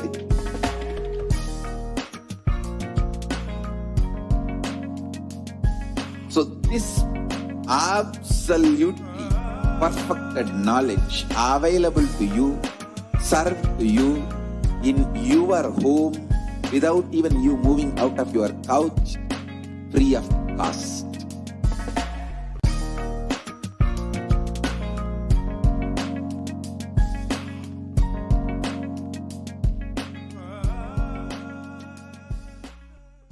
Just be alive for next, don't die within next 3 years. Just don't die within next 3 years. Be alive, somehow be alive. I'm working sincerely. I will reach you somehow. Somehow I will reach you. It's my commitment to humanity.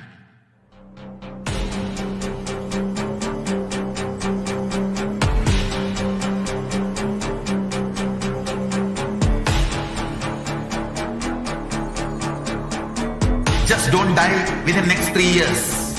I will reach you wherever you are, whichever corner of the world you may be. I will reach you with enlightenment.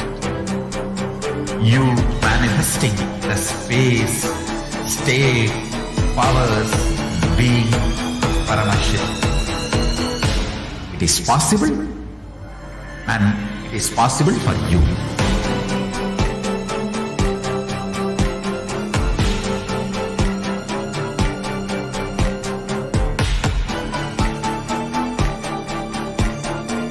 Paramashivoham will reach you with enlightenment science. I know he is going to do the job. Just be alive for next 3 years. Nothing else. What I mean by the word e-Kailasa, listen intensely. Enlightenment ecosystem, literally enlightenment itself, in your own home, wherever you are. If you cannot come to Kailasa, it's okay. Kailasa can come to you. Kailasa coming to you is e-Kailasa.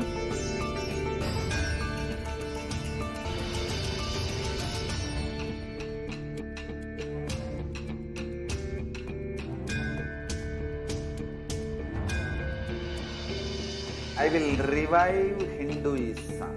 I am a Hindu revivalist, not by any revolution, but by evolution.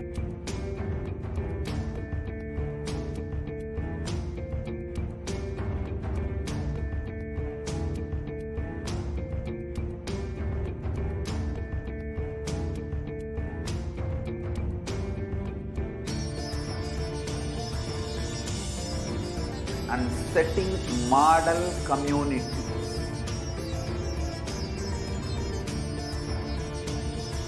Kailasa, enlightenment ecosystems, Sarvanya Pitas all over the world.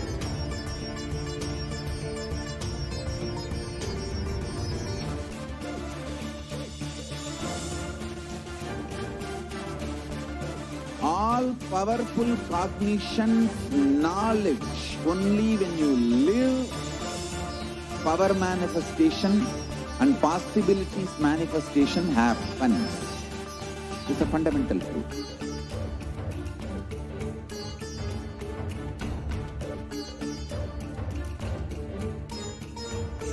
Hinduism cannot live exclusively as one sampradaya. No. All sampradayas of Hinduism is an ecosystem.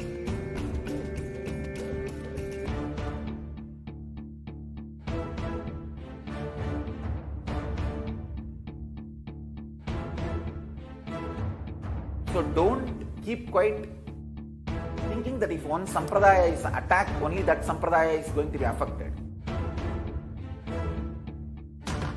All of us are ecosystem.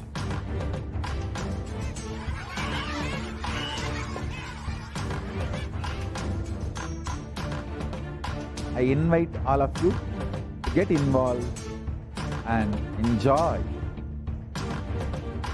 Hinduism by the principle of Dharmo Rakshati Rakshitaha. When you protect Dharma, Dharma protects you. You will make the whole planet flourish spiritually. The spiritual prosperity will happen to the whole planet. We all have to coexist together.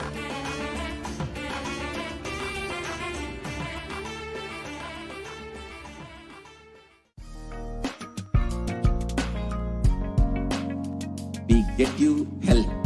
We get you ability to build beautiful relationships in your life. We get you direct spiritual support, and we make sure you become wealthy.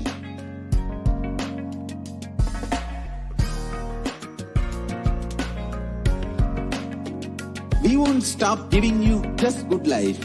We will literally not stop till you live enlightened life. Manifesting the state of Paramashiva, space of Paramashiva, powers of Paramashiva, being of Paramashiva.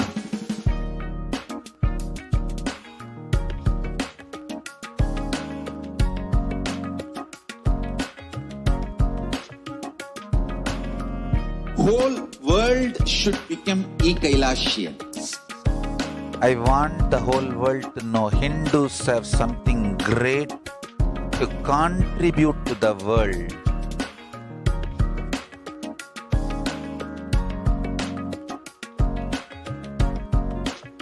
We have something great to contribute to the world. Let us do that.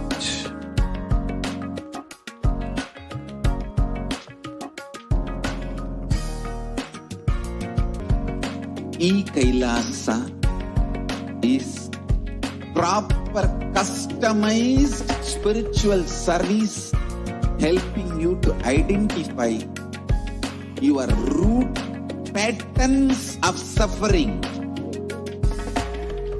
We have perfected the science of helping every individual from every cultural, religious, nationality.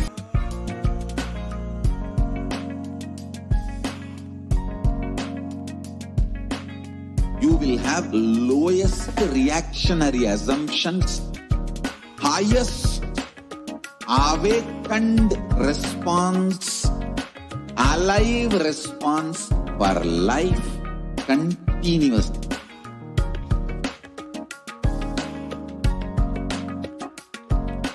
E-Kailasa is enlightenment ecosystem, literally enlightenment itself in your own home, wherever you are. Proper customized spiritual service helping you to complete with your life negativity, withdrawal from life, self-hatred, self-denial, self-doubt, so much of tiredness, laziness. We can support you aligning your diet, your attitude, your aptitude, your understanding about life. We can help you with everything.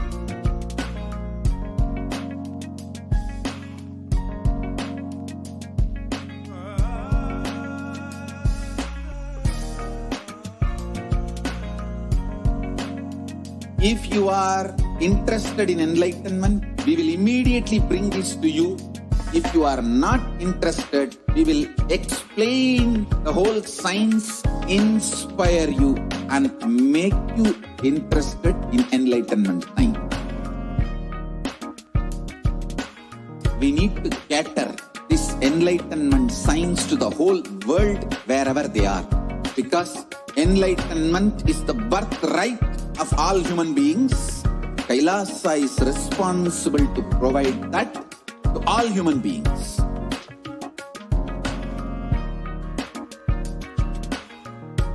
Kailasa is the totality of the knowledge I received from my gurus and practice manifested in my life, perfected by teaching millions of people from all cultures, time zones, backgrounds, genders, nationality, race, from every creed.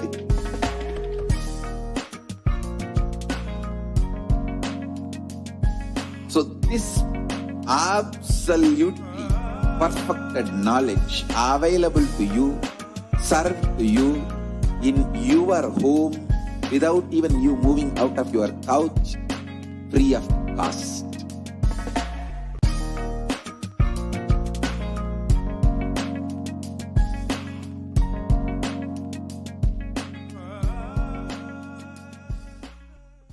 Just be alive for next 3 years. Don't die within next 3 years.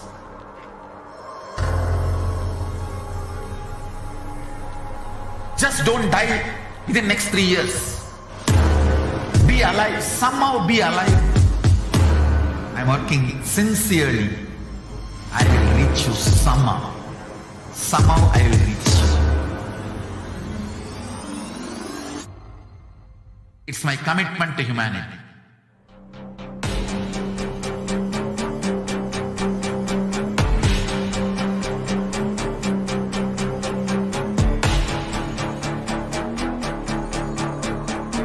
Just don't die within next 3 years.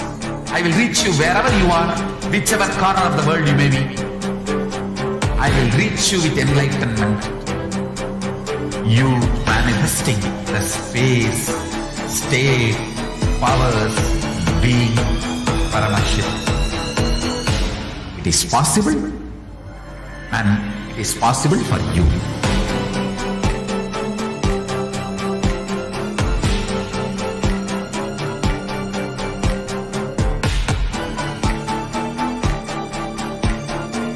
Paramashiva will reach you with enlightenment science. I know he is going to do the job. Just be alive for next 3 years. Nothing else. What I mean by the word e-Kailasa, listen intensely. Enlightenment ecosystem, literally enlightenment itself, in your own home, wherever you are.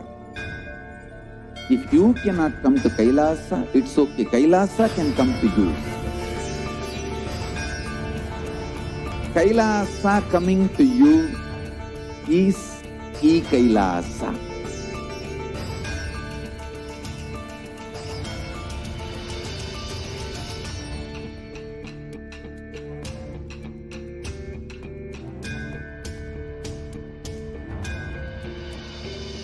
I will revive Hinduism.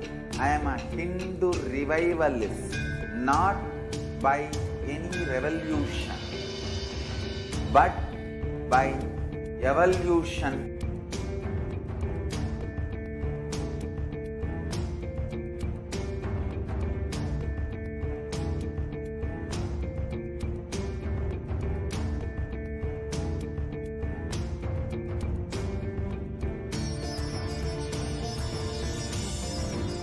And setting model communities.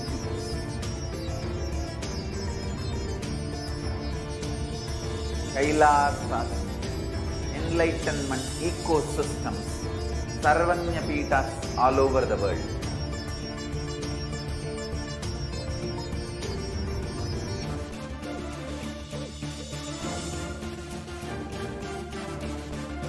All powerful cognition, knowledge, only when you live, power manifestation and possibilities manifestation happens.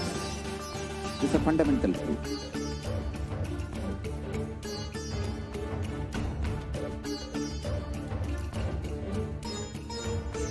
Hinduism cannot live exclusively as one sampradaya. No. All sampradayas of Hinduism is an ecosystem.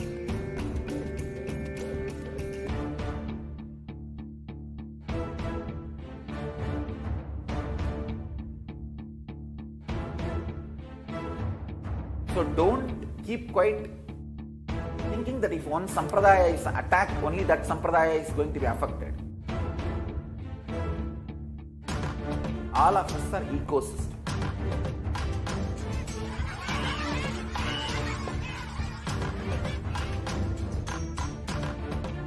I invite all of you to get involved and enjoy Hinduism by the principle of Dharmo Rakshati Rakshitaha. When you protect Dharma, Dharma protects you. We will make the whole planet flourish spiritually, the spiritual prosperity. Happen to whole planet Earth. We all have to coexist together.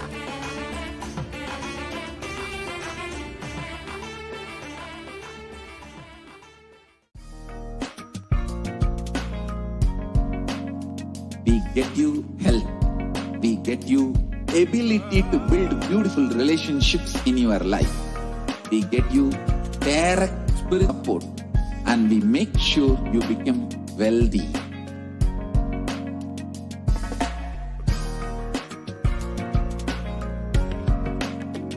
We won't stop giving you just good life. We will literally not stop till you live enlightened life. Manifesting the state of Paramashiva, space of Paramashiva, powers of Paramashiva, being of Paramashiva.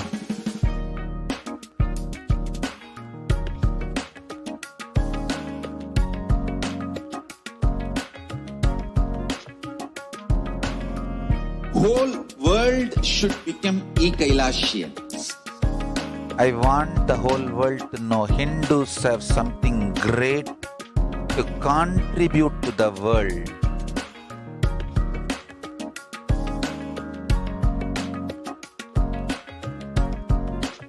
We have something great to contribute to the world.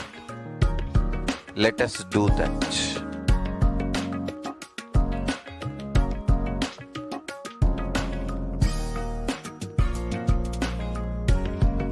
E-Kailasa is proper customized spiritual service helping you to identify your root patterns of suffering.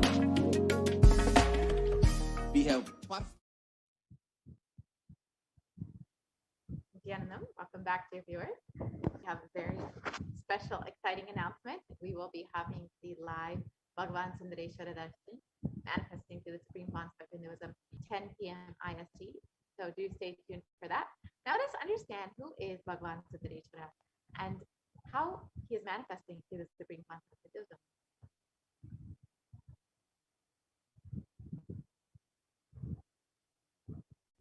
So the Sundareshwara Paramashiva Sayuja Samadhi Darshan is manifesting the superconscious experience of the Shiva Sayuja Samadhi through the darshan of Irinaj Sundareshwara Paramashiva.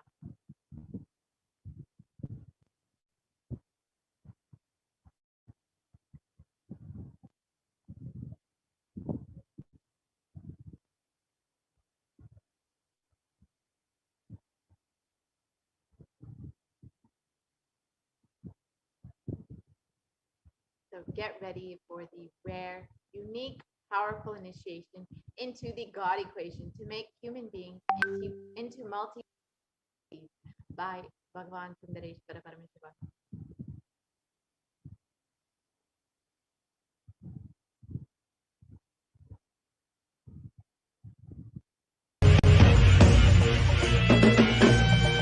Oh, shave, shave, shave.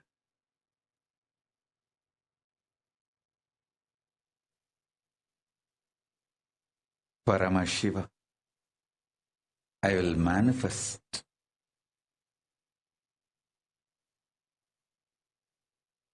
the physics of my existence. Cognize this in your Hridaya Akasha, in the Gandha. You will experience my existence. Sundareshwara Paramashiva.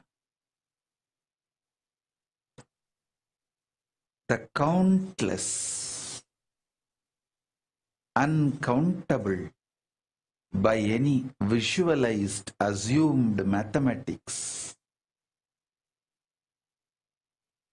Brahmandas manifest in me, exist in me, get rejuvenated in me, get deluded inside me, gets liberated inside me. For all the countless Brahmandas to exist,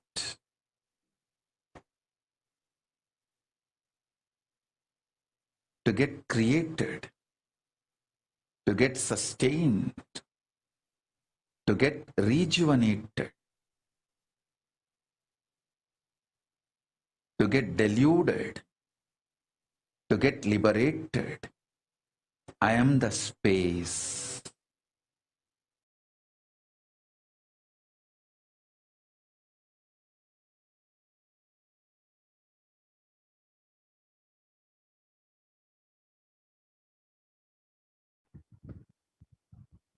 So now that we've understood what is the Sundareshwara Sayuja Samadhi Darshan, let's understand what is the state of our world today. Of course, all of us know that the world is suffering from so many natural calamities, so many natural disasters. We've seen fires, floods, storms, so many natural disasters that have caused so much of suffering to humanity. And according to the United Nations, a new scientific report from the Intergovernmental Panel on Climate Change, the IPCC, warns that we are on a crash course towards catastrophe if global temperatures are allowed to continue rising. The window to slow down or even halt some of these worsening impacts is rapidly closing, and the message is very clear. We must take action now. And this diagram shows the difference between what will happen if the climate in the temperatures, the global temperatures increase from just the difference between 0.5 degrees and the increase in global temperatures. So if it's 1.5 degrees versus 2 degrees Celsius, there is going to be a very drastic change. We will see many more impacts on our environment, on our ecosystems, on our day-to-day lives, just from this 0.5 degree difference. So it is extremely vital that we take heed to the warnings of the government, of the Intergovernmental Panel, and about the effects of climate change on our day-to-day reality, as we will be seeing the impacts, and we've already been seeing the impacts of this over the last few years.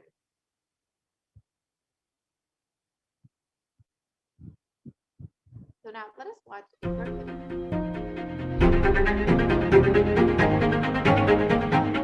In 2019, fire was spreading throughout our planet, quite literally, in places like Australia and the Amazon basin, where forest blazes supercharged by climate change wreaked havoc. In other places, mass protests flared up, fueled by a combination of job insecurity, growing inequalities, and discontent with the current economic, social, and environmental status quo. The economy has slowed down globally, stifled by trade tensions and political uncertainty. The little growth we have had has failed to reach those who need it the most. Progress towards higher living standards has stalled for many countries and vulnerable groups of people. It has only deepened inequalities which were already growing in many countries, spurred on by automation, climate change, and other global trends.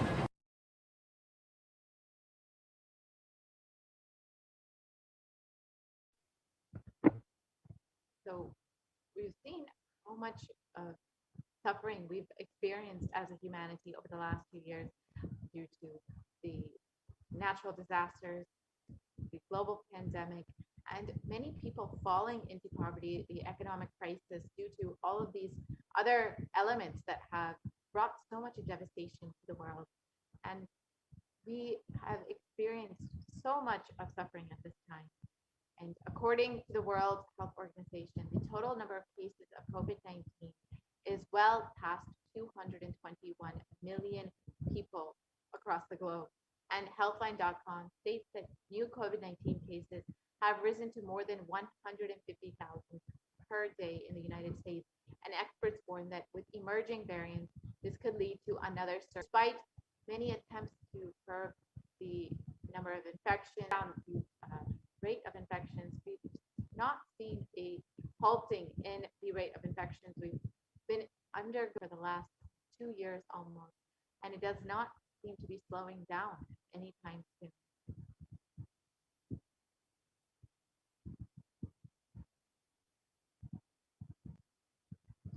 And it is at this time Bhagavan Sundareshwara has come down to alleviate the suffering of humanity.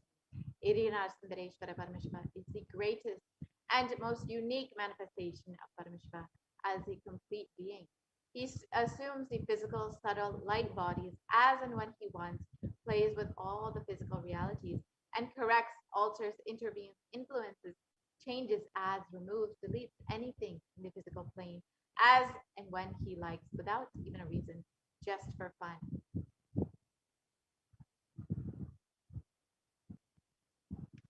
Sometimes they manifest as Meenakshi and Sundareshwara as two bodies and one being, sometimes as both in one body. That is the reason all his manifestations and plays are called Leelas.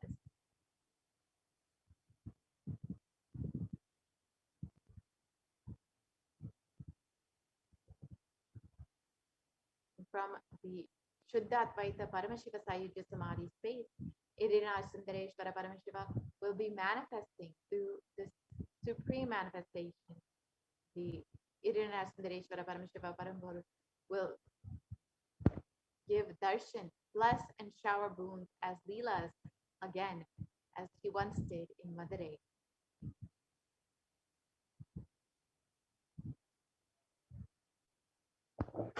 Sundaresh himself has come down again in the form of the Supreme Concept of Hinduism, Jagat Guru Mahasannidhanam, His Divine Holiness, Bhagavan Nithyananda Paramashivam, as Swamiji, just to continue his legacy and Leelas.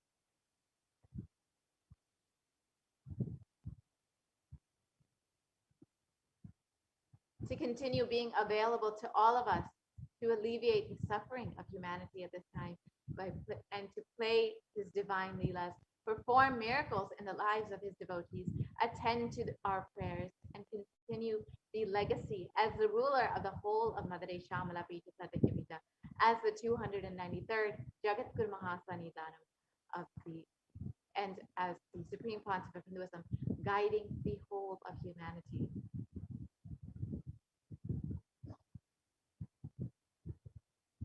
And when you witness the Bhava Samadhi Darshan, your neurons mirror that of the avatar. The mirror neurons activate and process all the observed movements or information of the avatar just by seeing.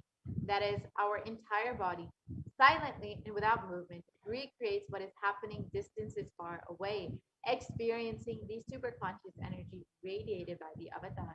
As an effect, the mirror neurons also powerful.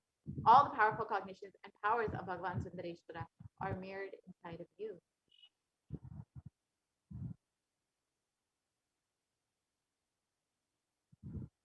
So let us understand the God equation. Exhale intensely. Whatever you have, Paramashiva will inhale inside of you. This is the God equation. Nothing is more powerful than power manifestation. It is the most exciting spiritual science. It is the most, when you decide to manifest powers again and again, you know Paramashiva is within you and he is manifesting. You fall in love with Paramashiva every minute. If he manifests, you know he is real and he is manifesting. If you don't manifest what you desire, what you declared, you will manifest the jnana, the vijnana, the knowledge and the understanding, and the possibilities and powers of Paramashiva will manifest in all of you today.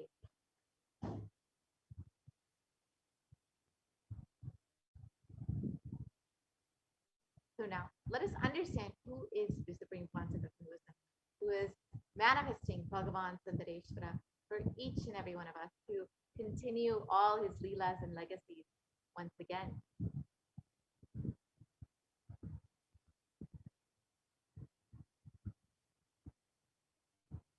The Supreme Pontiff of Hinduism, Jagat Guru Mahasannidhanam, His Divine Holiness, Bhagavan Nithyananda Paramashivam, is the reviver of Kailasa, macrocosmic, ancient, enlightened Hindu civilizational nation. And the Supreme Pontiff of Hinduism is the 1008th incarnation of Paramashiva as per Hinduism, recognized by his predecessors who are enlightened masters and adepts. The Supreme Pontiff of Hinduism has made the science of power manifestation, yoga, and temple-based universities as a lifestyle for humanity.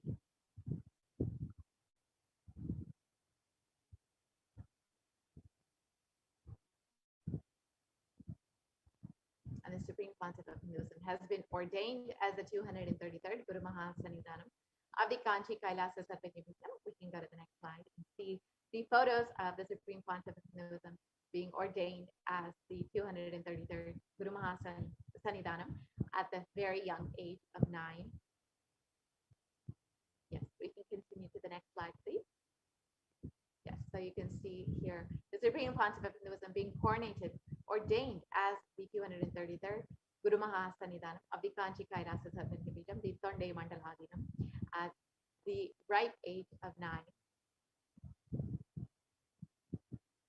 And here you can see the Supreme Pontiff of Hinduism doing Abhishekam for the deities of the Surya Vamshi Sangi Samrajam, where the Supreme Pontiff of Hinduism is the incumbent emperor of.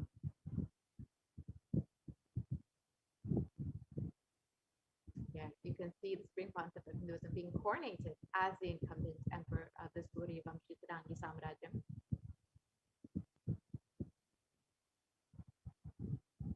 And the supreme concept of Hinduism has also been coronated the 293rd Jagat Guru Mahasannidhanam of the Kailasonatha Shamala Pija Sarvajya Peetham.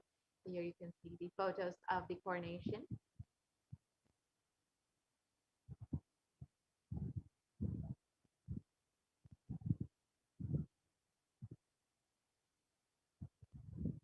And the supreme concept of Hinduism is also the present Mahamandalesha of the Mahanirvaniya Khanda, the largest apex monastic order.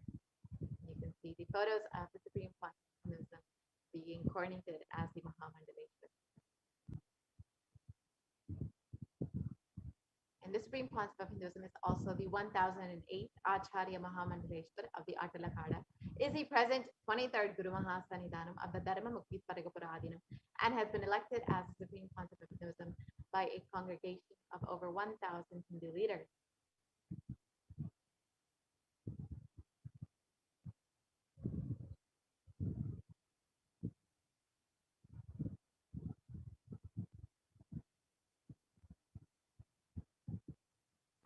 You can see the supreme concept of Hinduism being recognized by his contemporaries.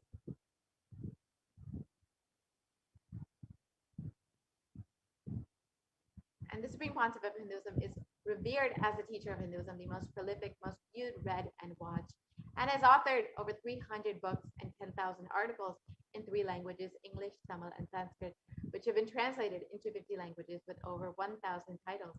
And the supreme concept of Hinduism has over 20 million copies of books and articles sold, read, and downloaded, and has over 10,000 hours of discourses delivered, has enriched and enriched over 1 billion lives digitally, and is respected as a commentator of all sacred scriptures such as the Upanishads, the Bhagavad Gita, the Shiva Sutras, the Brahma Sutras, the Yoga Sutras, the Ashtavakra Gita, the Jain Sutras, and many more. The supreme concept of Hinduism is honored as a leader of Hinduism, the most awarded, internationally recognized Hindu leader, is a reviver of 108 ancient Hindu sampradayas, including the Rudrakanyas, the Rudras, Rishis, Rishikas, Bhairavas, Bhairavis, and Sanyas, and is the establisher of the world's largest Hindu university, Kailasa's Nithyananda University, with satellite campuses in 150 countries. And the supreme concept of Hinduism is the establisher of 1,000 plus Kailasa enlightenment ecosystems, and the founder and reviver of over 100 Sadvijna Pitas, is the collector of the world's largest Hindu library with over 1 million books, 1 million palm leaf scriptures, and over 20 million digital books.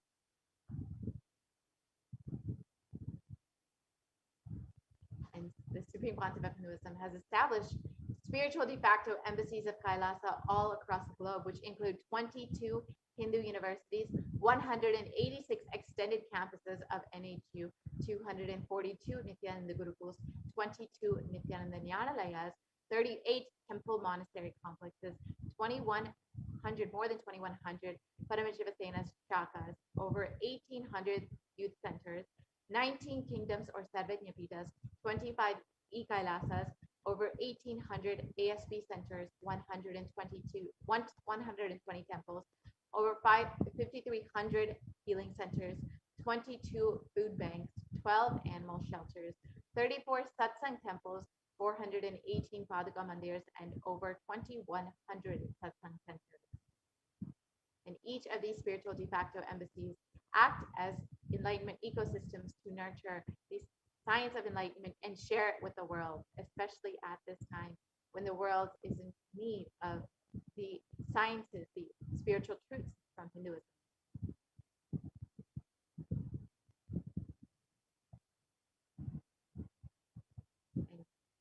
HDH Nithyananda Paramashivam is the most unique manifestation of the beauty of the cosmos in flesh and bones. And today we will be getting to experience Bhagavan Sundareshwara manifesting through the supreme concept of Hinduism himself. Bhagavan Sundareshwara is the embodiment of super consciousness expressed in the human body, playing with all his glories.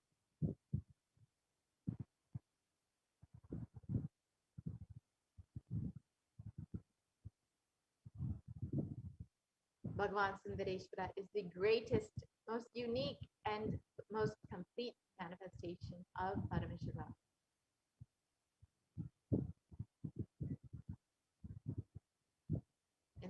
Nithyananda is the embodiment of super consciousness expressed in the human body, playing with all his glory. He came down as the most handsome form to marry Devi Meenakshi and to administer the city of Madurai and to administer the whole world, to bring peace across the globe.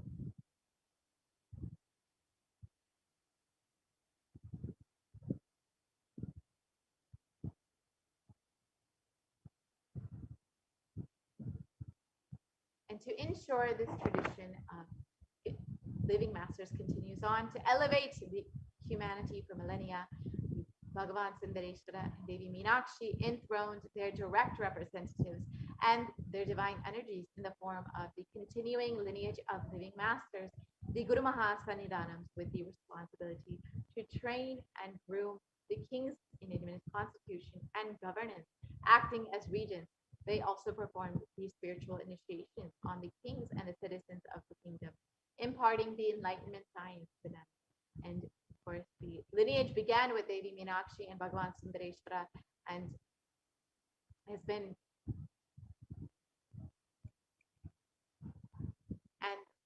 been revived by Tirunjana Samandar, and now once again has been revived by Bhagavan Nithyananda Paramashivam.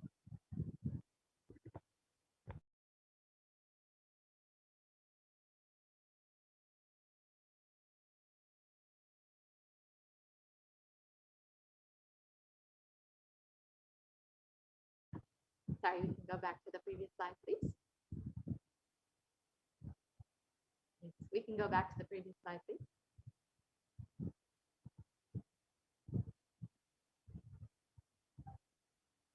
Yep.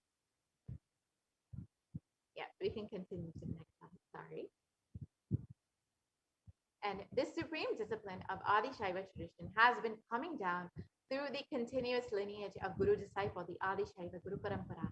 From time immemorial, this has been formulated for the attainment of complete liberation from the repeated phenomenon of birth and death.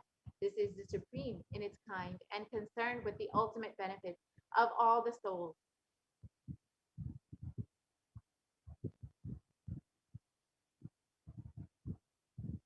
And on the 27th of April 2012, the Kailasana Shamala Pita Sarvindya Pita's rare and sacred lineage of pontiff has been systematically carried over in an unbroken progression from the ages.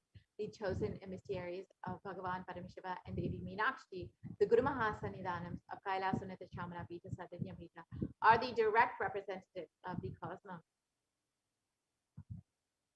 And on the 27th of April 2012, Srila Shri Nithyananda Paramacharya Swamigal was formally appointed as the 293rd Guru Mahasannidhanam of the Kailas Lonada Shamala Pita Sadhyamita, our very own Swamiji. And he is the lawful successor, descendant, and inheritor, invested with all the powers, duties, obligations to perform the rituals, spiritual, religious, and customary rites vested in the Kailas Lonada Shamala Pita Sadhyamita, and has been reviving its spiritual, religious, and linguistic epicenters to their original glory.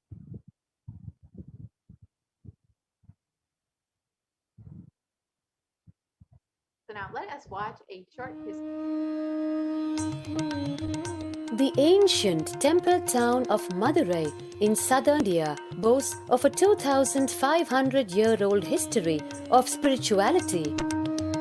Historians trace Madurai's existence back to the 3rd century BC, making it one of the oldest continuously inhabited cities of the world. Legend says that Madurai was established by the cosmic mother herself, who incarnated as Princess Meenakshi, daughter of the pious king Malayadwaja Pandian.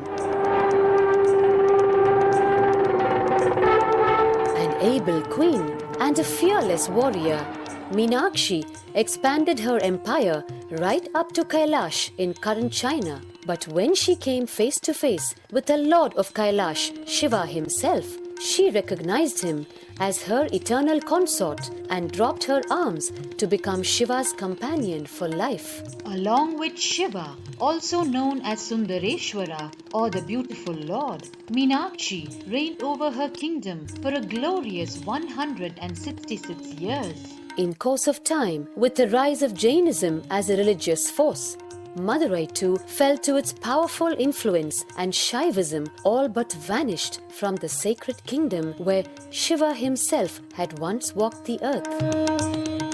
The renaissance of Shaivism in Madurai was the sacred task of a child incarnation, Tirunjana Sambandha, the four visionary saints of Shaiva Siddhanta tradition.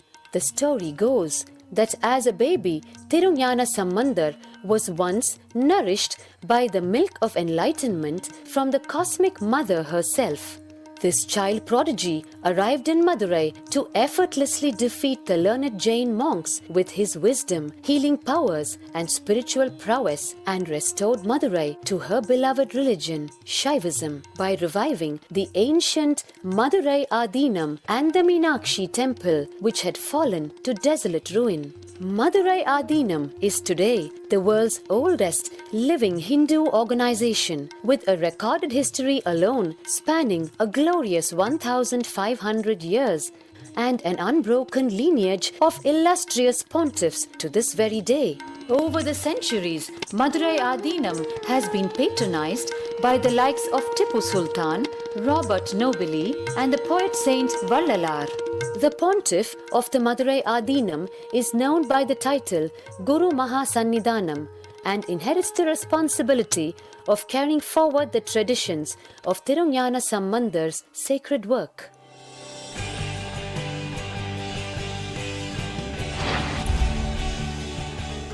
On 27th April 2012, a new era began in the history of Madurai Adinam. The 292nd Pontiff, Srila Sri Arunagirinatha Jnana Sambandha Desika Paramacharya Swamigal, guided by intuition and inducement by Lord Shiva, coronated a charismatic young saint as the 293rd Pontiff of the Madurai Adinam. An accomplished yogi, a pragmatic social visionary, and an adept in mystical sciences, His Holiness Paramahamsa Nithyananda is revered as a divine incarnation by millions worldwide. Within weeks of his ascent to the sacred throne, he brought about sweeping changes to the Adinam, including the renovation of the ancient monastery, Annadan, free food for thousands every day, free medical camps, yoga classes, scriptural study, spiritual healing, and meditation programs. The traditional Adinam now has a website, and thousands participate in the morning worship and spiritual talks via live streaming and two-way video conferencing. Vast properties belonging to the Adinam are being reclaimed from illegal encroachment. Its numerous temples are being restored to sanctity, and the neighboring villages are being adopted with basic amenities, education, and medical care provided for all. His Holiness dreams of an authentic Vedic India has already waited too long. Here, I take the commitment of making Madurai Adinam as an international religious organization.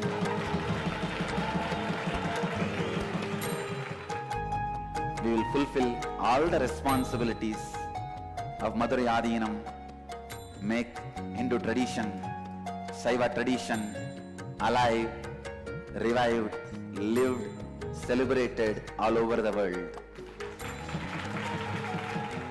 With a brand new pontiff at its helm, Madurai Adinam promises to be more than just another traditional monastery, as a whole generation turns to spirituality for answers. The changes at Madurai Adinam mirror the changing role of spiritual organizations today as power centers and guiding forces, forging the enlightened government of the new world.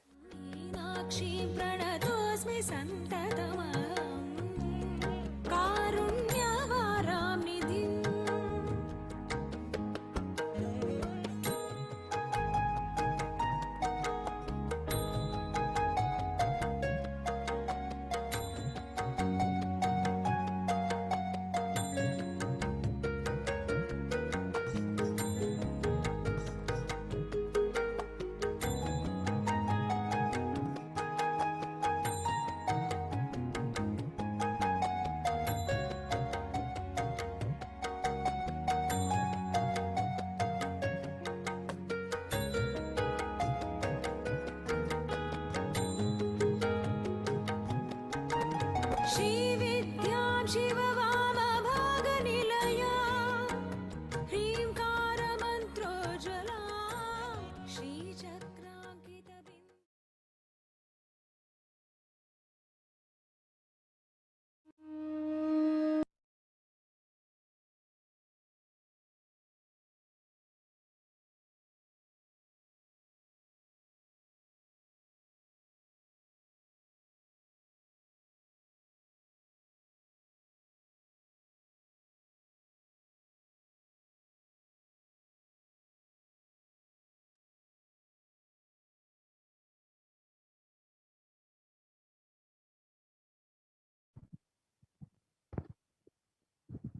So once again, Bhagavan Sundareshwara has come down as the Supreme Concept of Hinduism to bless the whole of humanity.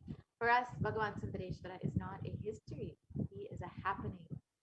Bhagavan Sundareshwara himself has come down again in the form of the Supreme Concept of Hinduism as Swamiji, the 1008th incarnation of Shiva, to revive Hinduism, to continue being available to all of us, playing his divine leelas, performing miracles in the lives of his devotees, attending prayers, and continuing the legacy as the ruler of the whole of Madurai Shamala Puja as the 293rd Jagat Guru Mahasanitanam and the Supreme Concept of Hinduism, guiding the whole of humanity. And now, due to intense samadhi of the Supreme Concept of Hinduism, we will be having the alive darshan and satsang of the Supreme Concept of Hinduism, the replay of yesterday's beautiful satsang. So do stay tuned for that. We will be having that satsang very shortly.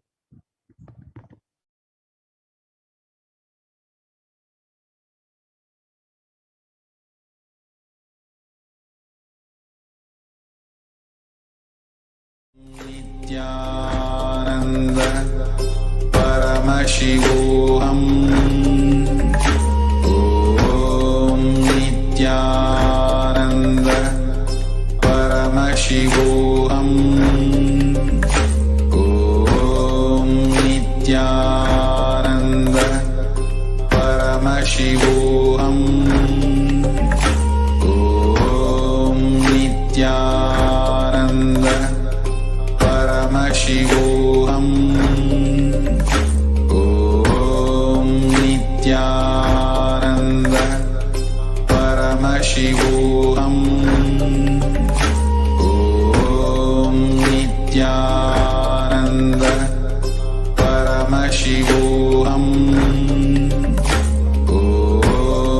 Nithyananda Paramashivoham. Om Nithyananda Paramashivoham. Om Nithyananda Paramashivoham. Om Nithyananda Paramashivoham. Om Nithyananda Paramashivoham. Om Nithyananda Paramashivoham. Om Nithyananda Paramashivoham. Om Nithyananda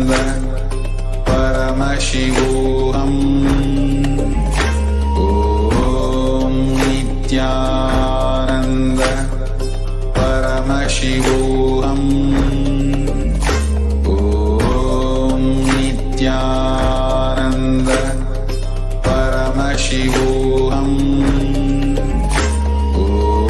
Om Nithyananda Paramashivoham.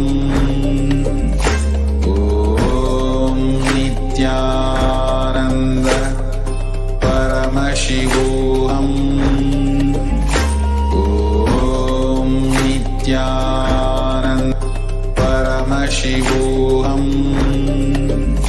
Om Nithyananda Paramashivoham.